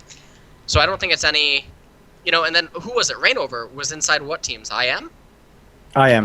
Yeah. Okay, so he has an understanding of how Koreans go about approaching, you know, mechanics and techniques and strategy regarding that and whatever. I don't know. It's an interesting thing. I don't quite understand how players are even incapable of mimicking or emulating certain styles, even if they do it less efficiently. The teleport thing is definitely interesting when we look at the West. Do you think that What do you think actually of Reignover as a player, LS? Like, is he the best jungler in the West? I would not say he is. No. I'd say he has good synergy with his team, but I think he's overhyped, and I think he is too aggressive. And I think his builds, I think that his builds suit his aggression, which I like, is that he's not trying to play one way and then build another. But I'm not sure in extended top level play from around the world that we're going to see him really do all that well. Because while other junglers are going to be focusing on vision, he's going to be, and tankiness, he's going to be sitting there building Warrior Enchant Rek'Sai. I think League of Legends is the worst competitive field I've ever seen out of any sport game for judging the individual abilities of players. Because I don't know, in the NBA, okay, whoever wins the NBA championship, okay, there's no one who will say that a player who plays one of the weaker positions on that championship team is better than an all-star who's on a lesser team. It's self-evident to watch the games. Like, okay, this guy's on a worse team, but he is a much better player. And the other guy is winning because he's on a team with much better players, and his team win every game. So he looks decent, but okay, it's still obvious there's a difference. Every single fucking split where someone dominates, the same thing happens. All 5 players are all the best at their positions. The whole team's just the best. It's like every time. It's the same story every split. Except TSM. No, people said that last split, dude. No, but when they won IEM, everyone was like, Santorin is the best jungler. Well, Turtle is really good. Admittedly, they didn't say it about Darius, but everyone else they said was the best. But right now, I don't think anyone argues that Bjergsen is levels above the rest. But here's the thing about TSM. If we're to operate on the premise that all their players were top at their positions as of the IEM run, where the fuck did the skill vampires come and suck out all their skill in the middle of the fucking night? Where did it go? Hello? No, I don't know. I don't know. It had to go somewhere. Or is it that other teams are just catching up? That's always a possibility. Right? I mean, you have to entertain that. I think that they had an overperformance at IEM, and that everybody hyped them up off of that one tournament, and that was it. And they haven't shown any kind of reasonable consistency since then. Okay, fair. I also think they underperformed at MSI, so it's not like I'm just being a dick and trying to shit on TSM here. I think they legitimately did they definitely undershot at MSI. Right. Absolutely. Like, I've never seen a bigger difference in terms of the worst position for it at the moment is obviously AD carry, because if you ever talk to anyone about European AD carries, they just list the ones that are in the top 3 teams. They're all the best. So it just so happens that the best 3 teams in Europe all have the best AD carries. Even though what's great about this split is this split objectively the best AD carries are in some of the bottom teams. Yeah, that's what's genius about it. Freeze. Who, by the way, just absolutely dumped all over H2K. It's okay, they still had the one tool that worked, Monty. That one sword still worked. Well, axe, I guess it should be in this particular case. That still works if you hit people with it. You can still win. You see what happens, Monty, when you get too attached to a team and you really want them to do well, and this happens, Monty. See, playing the smart way and all that sort of thing. I'm ready for KT to fail. Don't worry. Okay, so H2K. I mean, it's over, right, bro? It's over. I mean, they can still qualify for Worlds. They have 3rd place points from last split. Right. And also, I think H2K is good in a best of 5 because they have a lot of depth to their strategy. So I think they're going to be fine. I think they are because of individual skill. Shaky in a best of 1. But I think in a best of 5, they should be able to do all right. Do you like H2K, LS? I do. I like Costing a lot. I still talk to them sometimes. I almost worked with them last split. I think you know that. Okay. Not last split actually, yeah. So why I joined Gravity. So why was it not obvious even when he was on Super Hot Crew that he was this good? Kasing? Yeah. I voted against his removal, but it wasn't up to me. The players got to make the decision. I did not have enough authority, but all the problems within that team eventually came to light with management when they became MYM and stuff. And that was just because basically the players were using ultimatums when it came to that. And at that point, it becomes very gross and disgusting that players would do that, like ultimatuming a team or management stuff. Yeah. You know? Like, I can't even fathom that. Like, you get this person, that I'm leaving, or if you do that, then I do that. Like, that's disgusting, and they shouldn't have any control. They should have an input, but the final say should go to management and staff. But again, everything was still underdeveloped. So, they were issuing ultimatums or ultimatumization, behaviorization already, as you would say. No, but here's the thing.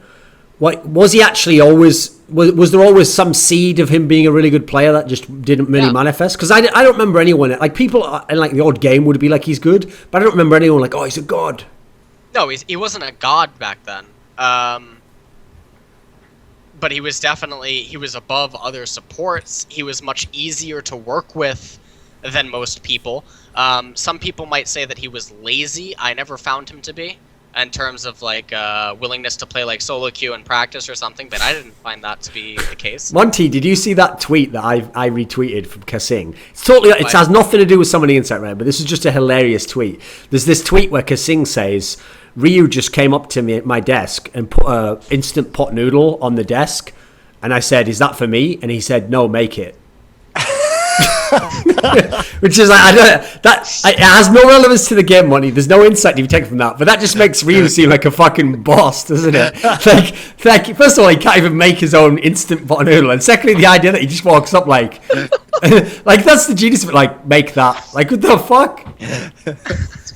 Ryu's a fucking boss, dude. I love that guy. He legitimately does look like I can't believe he's a pro player. He looks like he's just like curled up on a beanbag before they play. Then it's like, Ryu, time to play the game now. It's like, okay. And he just locks in like Jace or something, starts playing, wrecking people. The guy's a boss. It's great. Holy shit. But I think in their team, because he doesn't speak that much English, I think it's sort of like, I mean, this will be a ridiculous analogy, but I think the way they treat him is almost like that guy who was the gimp in Pulp Fiction. They're just like, bring out the Ryu, and then they just lead him in, and then now listen, what happened to the gimp in that movie does not happen to him, but he just plays the game, okay? That's how the analogy ends, okay? The gimp part, it's only basically the bring in part, but yeah. Can H2K win Europe, LS? No. No. Why not? Don't you believe in the power of strategy? No. Strategy only carries you so far against a team that can also match you. Okay. And then their mechanics are not on par with Fnatic. That's just a fact. Right now, I need analysis from both of you. If Fnatic didn't win Europe, can you conceive of a way in which they don't win Europe, or some flaw that could be exploited? If you had to just see if there's anything you've seen that you could even hint towards. It's down to their early game, because they tend to fall behind early, and if they fall behind enough, maybe they could actually lose. But they've also shown some pretty good tenacity when it comes to bouncing back, so that does seem pretty unlikely. LS, how could they lose? Same way that Monty's saying, I don't see them losing in a normal scenario. I also don't see them losing unless it's like some huge fluke like SK last split, right, with Forgiven? Sure. But they ended up just bombing out. Like, that just made no sense. So... I don't... Yeah, Fnatic just wins. Which teams could beat them? If someone was going to beat them, who would your money go on? Only H2K and Origin. They're the only ones? Only ones. Every other team, I literally give less than 1%. Less than 1%. Monty. Less than 1. They are the less than 1%. Who else can actually beat Fnatic? I think probably Origin stands the best chance, honestly. But that's about it. In before Rocket just dumpsters the playoffs. Oh god. Why not? Why the fuck not? What is it? Okay, here's the problem. When you characterize Origin, Monty, as this team that's like mechanically, they've got some good players. They've got experienced players. Like, a lot of those players are very much a known quantity. We've seen them play for years and years in those positions, being some of the best at their positions for years. what it makes it sound like there's like no upside to that. Like you're as good as you are now. Like where are you going to go from here? I don't know. Maybe Mithy Is there hope? Maybe Mithy or somebody else could improve it from a shot calling angle. Maybe they could increase their coaching infrastructure. I know they have a coach right now, but I think have Ducky, right? Yeah, I think they might need something a little bit more robust. To my knowledge, Ducky does not do strategic coaching. Maybe I'm wrong there. What does he do? I just heard he does like coaching, like just like coach coaching. All right, got coach it. Coaching. Okay. Right. See what I did there? He doesn't just lead healthy discussions. No. But what I mean is that he has no strategic input, to my knowledge. Okay, that explains why they're doing so well. That's all that I mean. Yeah. Okay. I hope you're right about that, so we're not just unnecessarily defaming this guy. No, I'm not. But I thought that's what you're not was right. stated. God damn it. No, God, I may be wrong. I mean, all right. So I may be wrong on this, I'm but just I thought trolling that's. you. I know, but I thought that's what the statement was. I thought from Rocat when they released him, right? That was my perception of what I thought the statement was, or maybe I'm like reading like tweets or something. But that's what I thought. I may be wrong though. Okay. If I'm wrong, I apologize. So yeah. What do you think of Origin's pick ban? Is it good? I think it's EU.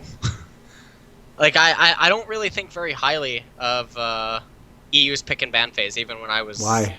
Like, I don't not statistically, but historically, I guess a better term. Historically, they've always catered to whatever they think fits them inside of their region, and they seem to be very unmoving. What do you think of the fact that EU loves the fuck out of some Jace? I'm so done. What do you think of that? I think Jace is fine right now. I think he's a perfectly okay champion. And of course, he can go top lane as well, Monty. No, he really can't do that thing What? that you just said. Did you? Oh.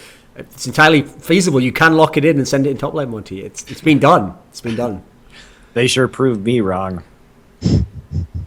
I mean, if they go to Worlds and they keep playing Jace like this, why don't none of the other regions play it, Monty? Korea played it once, and CJ with subs lost with it while Coco was playing it. So what's the reason? Why? Like I'm sure Faker could dominate if he plays Jace, right?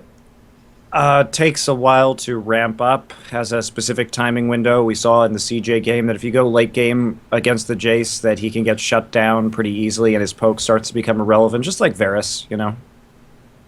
Well, Varus is another champion that EU loves and plays all the time, Monty. Like every game. Well, you know how it is. Sometimes you just got to play some Varus. I mean, they sometimes play Varus in Korea, but they play it like every game in Europe, you know, Monty. They actually have not played Varus in quite some time now. Is there a reason you think why Europe sticks with that? Europe's meta has seemed relatively inflexible this season, I will say that. So is this not concerning you going into Worlds? That they've got all these wacky picks that they just are in love with and they're going to keep playing them no matter what? Well, that's what I always think about Europe going to Worlds. But then usually Europe has one or two good picks that they innovate. And then from there, what ends up happening oftentimes is that it doesn't end up actually mattering because they actually adapt to a more normal meta. We saw this at MSI. We didn't see any of the fucking horrible shit from Fnatic. There was no top lane Smite Lee Sin at MSI. That didn't happen. LS, what do you think? What do you think of Europe's chances at Worlds? Europe, well, I think it depends on the boot camp. What region will people boot camp in? I mean, are they Well, actually if people actually, I mean, are the European teams going to go to Korea? Because here's what I promise you: the Taiwanese, Chinese, and Korean teams are not leaving their countries. They're just going to sit Not there to go to at Europe, boot camp. right? No. Yep. So Europe's going to have to go to Korea because Korea is the Then most back to convenient- Europe. and then back Right. to Europe. And how many teams are going to Do actually... you think they'll actually do that though, Monty? They won't just stay in Europe? I have no clue. Dude, it's Europeans. Like I wouldn't think be surprised if Fnatic they does. do. I think Fnatic does. Well, maybe they have the connections. Maybe they know some people. Right, You know. that's what I mean. Right. I think TSM does. If TSM makes it, I think... Well, I mean, coming out of NA, of course. I think TSM does. I think Gravity does. If they make it... Actually, I think all four of the top NA teams, I think they do. But Europe, it's a little bit more questionable. Fair enough. So. Do you care about any of the other teams in Europe? Me? No, Yeah. not really. You don't Not care about personally. Gambit or Giants or Roccat? I feel so bad for Gambit. I loved that team, like, splits ago and whatever. We all And I did. really, We all like, did. yeah. We all did. I really like Diamond Procs, and I was a huge advocate for Forgiven and the whole Gravity thing. I really like Forgiven, so, yeah. Wait a minute. So if you remained the coach of Gravity, Forgiven would be the AD carry of Gravity right now? Forgiven would have been the AD carry of Gravity. Oh my god. Yeah. Fuck you, LS. Fuck you. Why? You ruined What? everything. Why? Hello? You could have been the coach of Gravity still. Forgiven would be like winning NALCS now, bopping kids' heads. Hey, I tried, okay? I tried. I talked with Forgiven numerous times. What a world. What a fucking world. Do you think he's had problems this split? I think he's had problems with the split, but I wouldn't. Forgiven is a mechanical. He is gifted in a way that players cannot just train to. Yeah, Like what? he's super good. He is an enigma, I guess, is the best way to classify it. Because he's not just gifted at League, he's gifted at other games, which is a unique thing. And the reason that I think that is so important is because it clearly shows that his brain, or whatever it is very diversified in its approach. That's actually true, by the way. Like, a lot of people don't know this. It is true, by the way, that he used to play 1.6. So he has played Counter-Strike. But when he actually took some time to learn Counter-Strike, I think it was like before he joined SK, he actually like got to the top rank in Counter-Strike. Not like, as in we don't have like a ladder where he wasn't like rank 1 on solo queue, but he was basically the equivalent of Challenger in CSGO. Right. Which isn't even was vaguely totally- like League of Legends, Right. by the way. It's a totally Right. different game. Totally different genre, correct. And I think his mindset and his approach... And by the way, to anyone who Legends- thinks that any mechanical player would do that, they don't. Double Lift isn't. Like, just watch some of those players. Some of them do not get to the top level in other games like that. It's just, Right. it's not actually that right. common. It's a very unique trait to be able to do that. It's unique to be able to even get to semi-professional level. That's not, like, replicatable. Yeah, whatever. So the other thing about Forgiven is his approach and his work ethic is also unmatched in the foreign scene. His willingness to just sit there and play, at least to my knowledge, his willingness to just sit there and play 14 hours of solo queue or something. How do you think You're you not- have to use him in a team, though? Because obviously, let's say you'd been his coach now. You would have still had the same problem where the AD carry meta isn't exactly like carry champion. So what would you do with someone like Forgiven? Even though it's not an AD carry meta, Forgiven will find a way if you make him your weapon. Okay. Forgiven can carry, even though this isn't the meta for AD carries, he can still find a way to do it. So for what you. would that mean then? Like, what champions would you want him on? How would you play around him? Well, he doesn't need any specific champions. He's just better than every AD carry as long as you can support him. He's basically like a Gundam or something, right? And like all the other roles are like. Fucking hell. So I need like a basically- translator for Monty in these conversations. He's just like, another one? Really? Okay. So like, he's like a what is it, Optimus Prime or something? That's When all the Transformers, Gundams- yeah. Okay, yeah. So like, all right, Transformers. Optimus Prime is the one where all of them come together and like. No. support- No. No? Who is it then? Who am I thinking of? Optimus Prime's the leader. With like Right. Voltron or something. Voltron's I the one don't- where a bunch of the robots form together to form a huge robot. Okay, all right. That's Something like basic. that. As long as he has a support network that will, like a quarterback or something. As Right. long as you can protect the quarterback, he would carry. And I think if you give Forgiven So- an equal, Let's go back. Let's dial it back in our conversation here. So we just talked about Gravity as a team that relies solely on the AD carry for damage because Keen is Oh, too exactly. busy neutralizing the enemy mid laner. right? Hmm. So if Forgiven was there, Well, fuck that one up. Thanks, LS. no, it's Yeah, not my thanks, fault. LS. That wasn't my fault. Not only was it your fault, but you've just I described offered- how that was listen, even the I perfect team for him. I offered up my entire salary to acquire him. Okay. Because I wanted Worlds, and I wanted the team to just undisputedly win. And I said to the management, I even told Forgiven, said I will give up my entire salary to you, you know, if that is what it requires for him to make his way Okay. over to NA, etc. And then they were I tried, like, man. well, you're going to give up your whole salary anyway, and we're not getting him, so joke's on you. Like, you know, we win this trade negotiation. See what you Outgamed. did there? Yeah. So Fucking hell, he could have even gone to Worlds. Hey, come on. This game is whack as fuck, man. Fuck this game, man. It's fucking whack, isn't it? Okay. So, no, I want to see Forgiven dominate because I think he is. Did you followed StarCraft? He is like the I guess what would you say, the Mondragon or something of like StarCraft 1 or something, or like the foreigner that can really go toe to toe with the Koreans. Okay. Do you know what I mean? Sure. I think in the laning phase, the pre 10 minutes, I had this discussion with Cop. I had it with a few other people. He would beat Deft and Imp and all them for like the first 10, and then he would get outclassed. But I am fully confident that Forgiven, under the right circumstances and with proper training, could grow to a level where you actually, when you mention the 3 best ADCs in the world, his name's included. And I think that's a very, very rare thing to say. Now come along, LS. He's no Reckless or Hjarnan. Let's just rein it in a bit, mate. All you right. know? They are in the best teams in Europe. Yep, sorry. So how could they not be the best, you know? My apologies. What do you think of Reckless? Are you a fan? Well, I mean, I'm not a fan. I'm not an anti-fan. I really respected him last summer. I'm so confused. What are you? How can you exist then? You do not fit into any of my preconceived paradigms. Do you mean to tell me that you can be neutral and not have to make a comment? It's impossible. Oh, my apologies. Okay, my real question was, why do you hate Reckless? So, okay. That is how Fnatic... By the way, Fnatic fans, I like your team. But seriously, you guys are getting fucking obnoxious. Okay? Can you just calm down? I feel like TSM... Like, it went from TSM having the worst fan base into Fnatic having the worst fan base. Let's be real.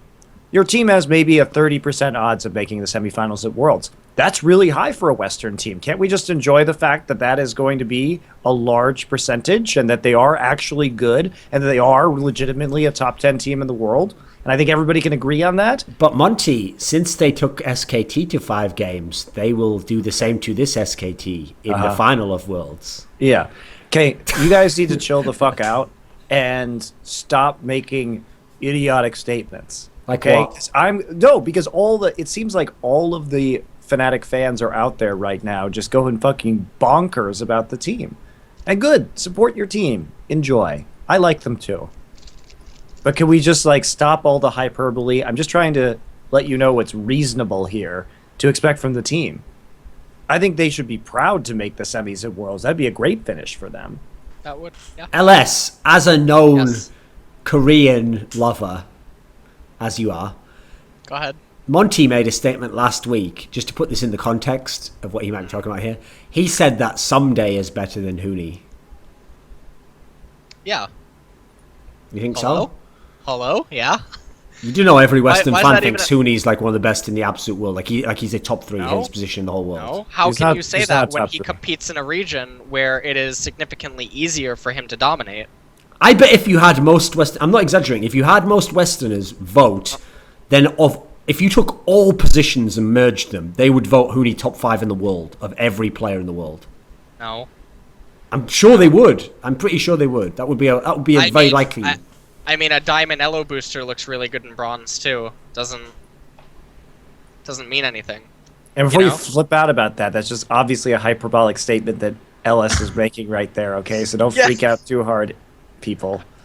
Well, the reason why it's puzzling to me is because this is like the same shit with Bjergsen all over again. Yes, he is wrecking his region. He is by far the best, but he is not Pawn, Faker. You know, the list goes on. All those super godlike mid laners from the East. But Bjergsen was at one point, maybe still is, a player that could go toe-to-toe with some of the LCK mids. Sure, Well, I'm sure that Huni could. Huni is still a player Huni who can could do that. too, right. But you wouldn't list him in the top 5. You also wouldn't bet on him to You like also wouldn't list outperform them Bjergsen all. in the top 5. Right, exactly. That's all I'm trying to say. Oh, God.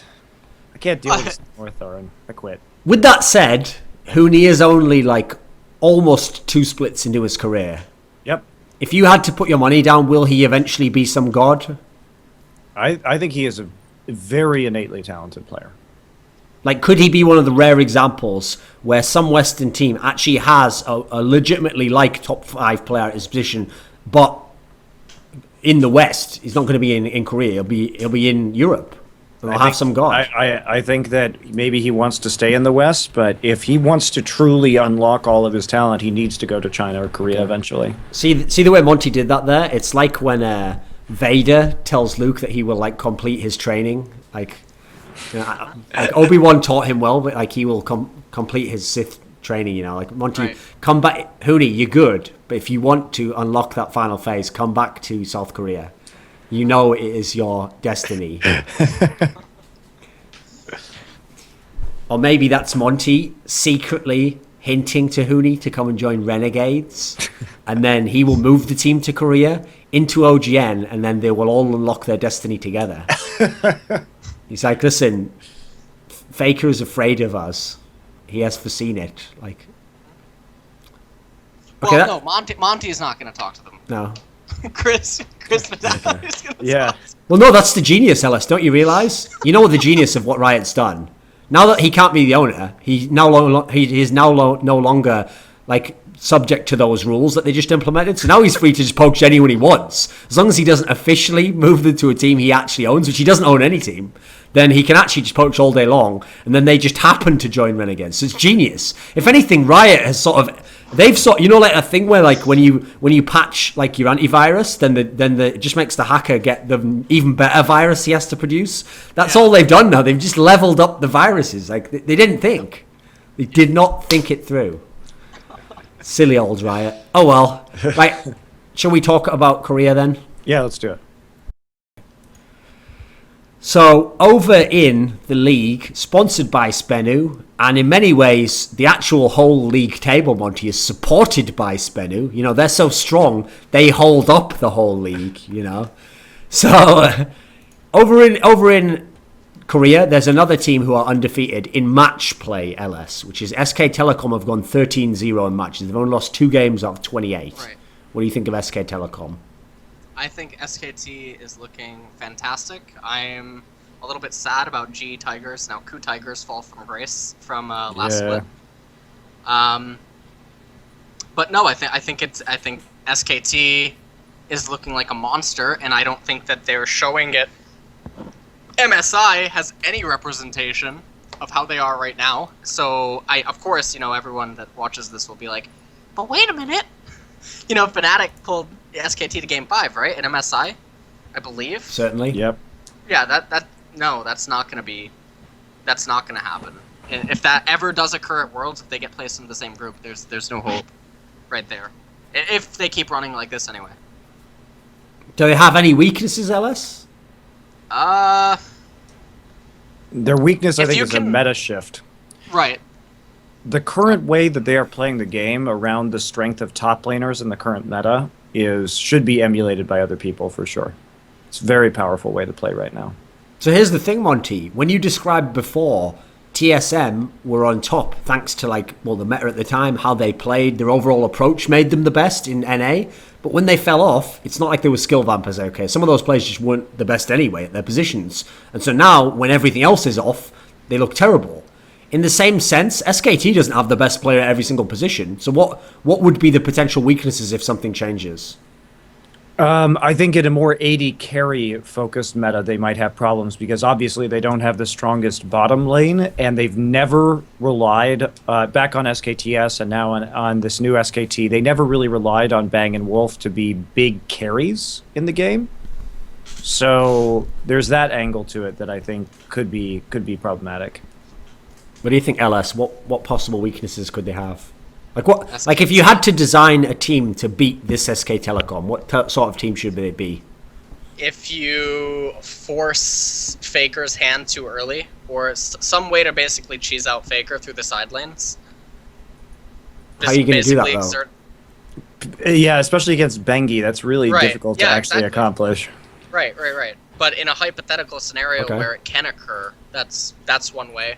Monty said it best, though, with the meta shift, because we saw Bengi be afflicted by that.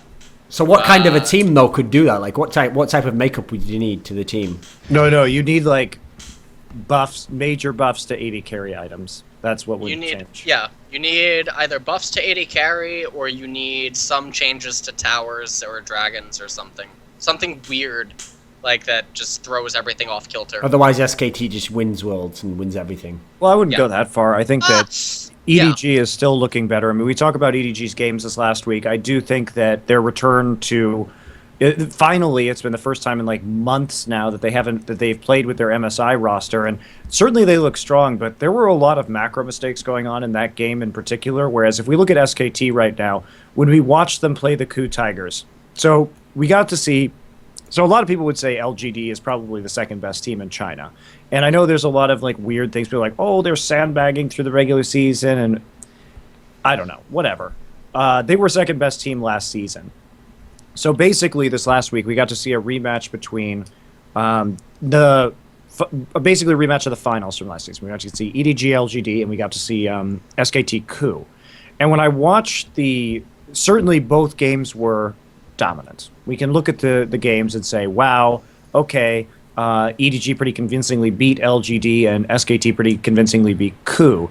The difference is that SKT showed extraordinarily good macro play, and EDG's strength came from, while they made macro mistakes, EDG is a team that is good at making a mistake and then making a subsequent decision to actually change their fortunes. So, for example, they'll make an incorrect lane assignment, but then Pawns TF shows up and gets some kills, even though they made the wrong lane assignments, because they read the situation in the moment and react very well, and their execution is good. I don't think against teams that play a more conservative macro style like we see in Korea, that will be necessarily as successful, because I think if they make the wrong decision against some of these high-tier Korean teams, that the Korean teams will not overextend or make a mistake that is exploitable to the same degree that some of the Chinese teams do. Anything to add, LS?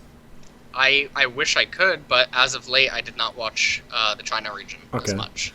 Beyond SK Telecom, which other teams do you favour? Because at the moment, it's still uncertain as to who's going to be where. Because Ku's 9-4, KT 9-4, CJ 9-5, Najin 8-6. The thing about Ku that's interesting is that when we look at Ku, they're a team that has very good macro knowledge. They know where to be when.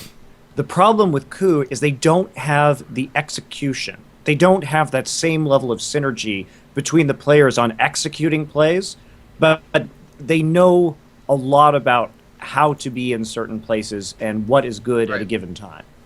Right. So that's kind of like a weird Ku thing that's happening right now. I also think Ku's thing comes from their warding style and how they are.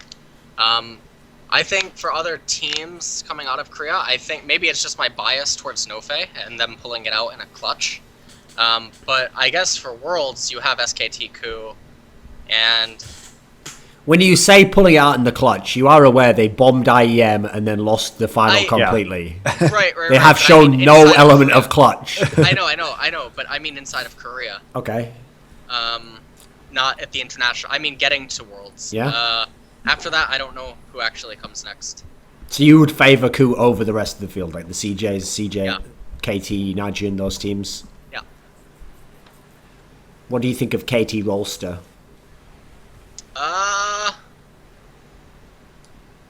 I'm like neutral towards them. I think that they're definitely. I mean, I think they're in the top 4. Even though there's like 3 teams that come after KT, CJ, Najin, I think KT is on top of that pack, and it's theirs to kind of like lose. What are they good at, do you think? Huh? What are they good at? Right now, I guess it's their stability. They're kind of good at everything. In general, I mean, it's hard to specify. They're not using any sort of specific... like, if you asked me what was GE Tigers good at last split or something, they had a very unique warding style where all their wards were defensive. So if you came into their vision or something, or they warded up their own jungle, they punished with defensive wards. GE Tigers, almost if you like looked at all of their games, including MSI, their offensive wards did not take place unless they were pushing.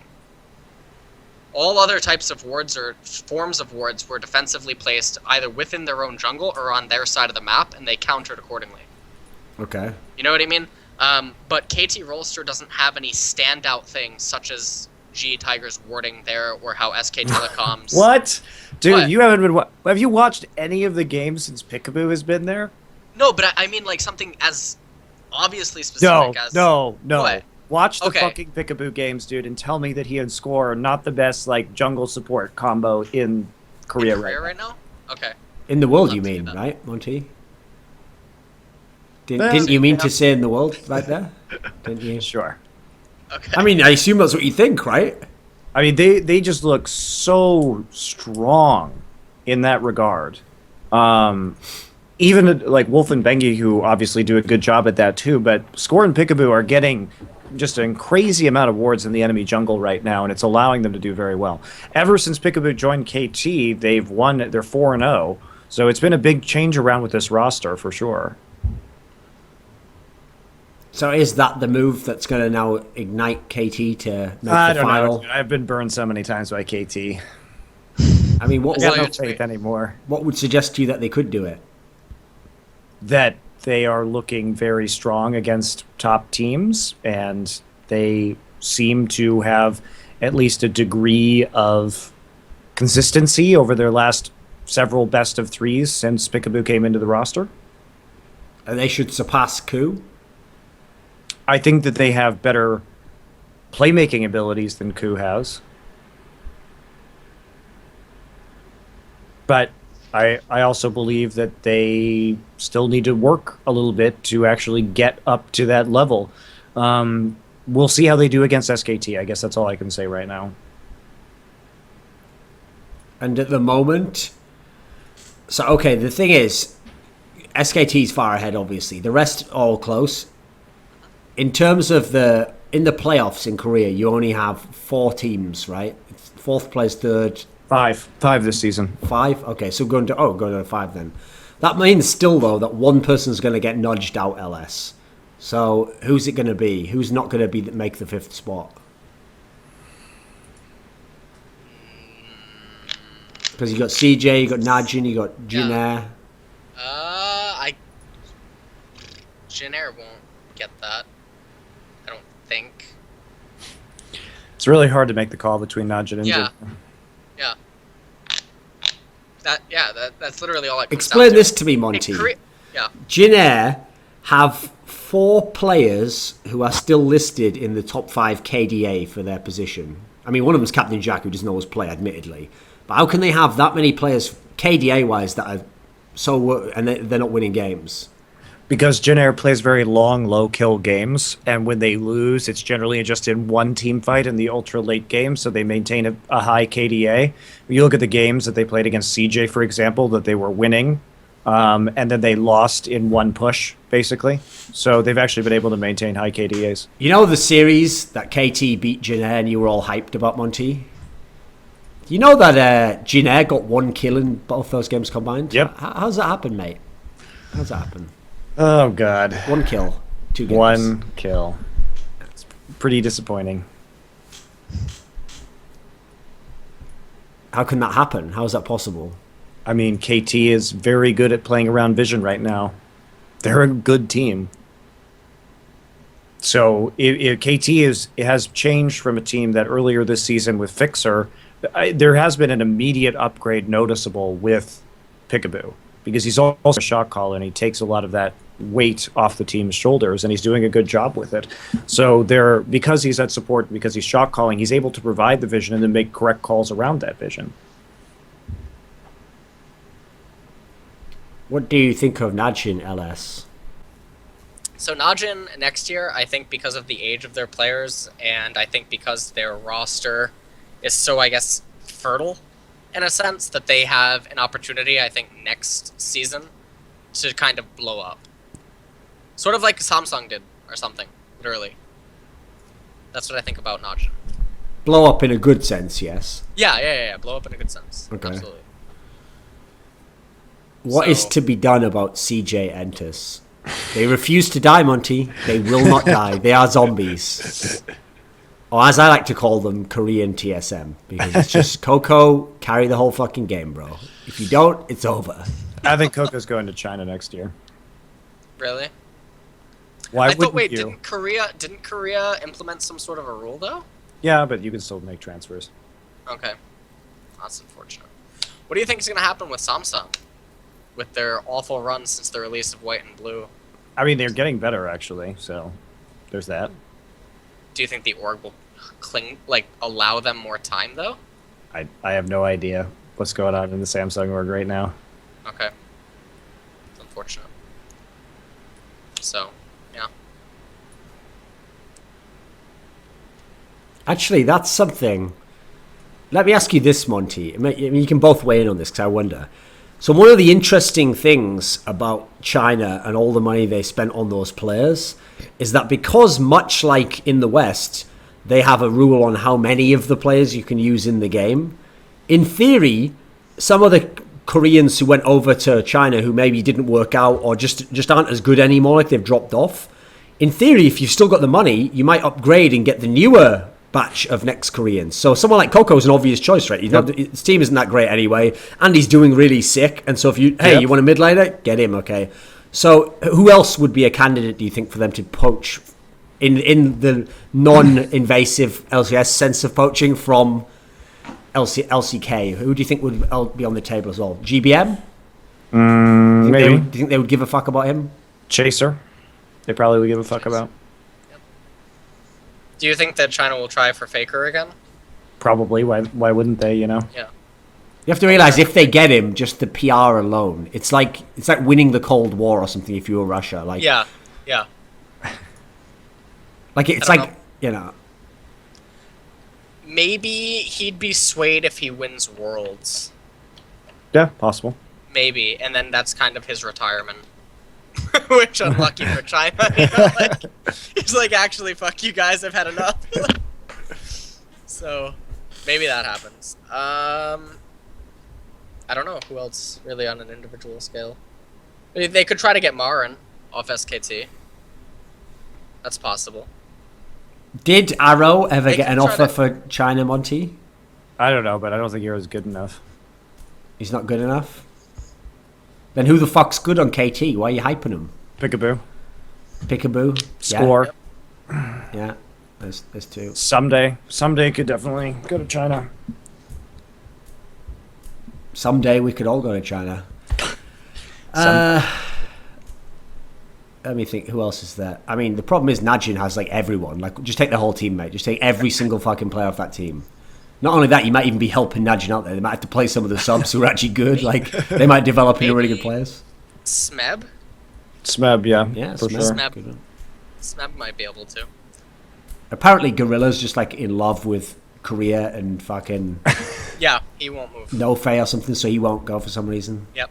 He turned down EU and NA. Then again, knowing Twice. China, they would just take a player like Gorilla who has all that ability, put him with a fucking trash tier AD carry. They'd probably put him on like World Elite or something, you know, and just be like, fuck you, it's over. It's like, cheers. I wanted no chance to win. Or like Royal Never Give Up. You put him on one of these teams. I actually think that this next year, a lot of the Korean players are going to be much more reluctant to move to China because now they've seen what happens when you get on like a garbage can Chinese team. So players that want to retire and who aren't going to be trying too hard in Korea anyway might go.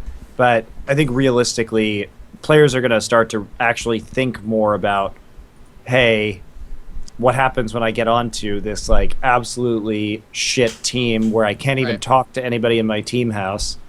Right. See, you say that, Monty, but what if actually now they want to go even more? Because they've been like, I don't know of this, okay, but I'm assuming Koreans have something equivalent to like Facebook or something where they all like are friends and they can share photos. What if they've just been looking at the photo stream of like Matter and people like that, and they've just got like Rolex watches on, and there's like, you know, girlfriends that have got like, yeah, you know, what if they're like, maybe I would like to play in China. Why Well, not, eh? then I would say they're probably not that dedicated to actually playing the game. Essentially, Monty, I'm updating an old meme. It's now going to be that they really want chop suey. Chop suey in China is top notch. Actually, you know the genius of that is that's actually like an American dish that is just assigned to Chinese people. Whatever, though. It's not like it's a factual statement, is it? We all know what it means. The chop suey is fucking, it's off the chain. It's off the chain, LS. You don't know shit about chop suey, bro. It's okay. Anyway, Even though LS doesn't watch China, I have some news for you here, Monty. Here's some news that might hype you. You know the games I just referred to where LGD played Masters 3? I'm guessing you didn't watch them, right, Monty? I know Zhaozi, their new jungler, played. And you know what? He was good, mate. And they were getting all sorts of sick picks, and they were just working really awesome. So essentially, the one weakness that team had, Monty, has been potentially fixed now. Now LGD's final form comes forward. Maybe. Are you excited? I am. I like LGD. If you put that team with a half decent jungler, it doesn't have to be that good, right? Just has to be half decent. It just has to not be TBQ, sure. And then potentially Worlds. Yeah. I'm excited for Worlds this year. LGD goes to Worlds. It's all working out. They get to the final. They play SK Telecom. Somehow they bait Faker into like LeBlanc picks and stuff. They're winning. They're up 2-1. So they bring in Flame for the BM. And he wins Worlds, Monty. And he lifts the Worlds trophy while Faker cries. One tear across his face. 1 tear for Faker. And on that day, I shall retire from League of Legends. I don't even know if that would make me retire. I don't think anything can make me retire at this point. Like what's lucky, Monty, is I've been through enough in my life where like disappointment, it doesn't stop me. Okay, it's just I can deal with it. You know, like essentially, like my heart has been smashed so many times by the stone of life that I can just handle it at this point. You know, I've been crucified and I've been through it. You know, and on the third day I rose. So I think that's almost the end of this show at this point. Right. Like it's gotten meandering, so that's the end. Oh, thanks to Alpha Draft for all the money and stuff. Keep shipping that. Keep sending that Brinks truck to my house, mate. I love you. Oh, and your service is good as well. Thanks. Yeah.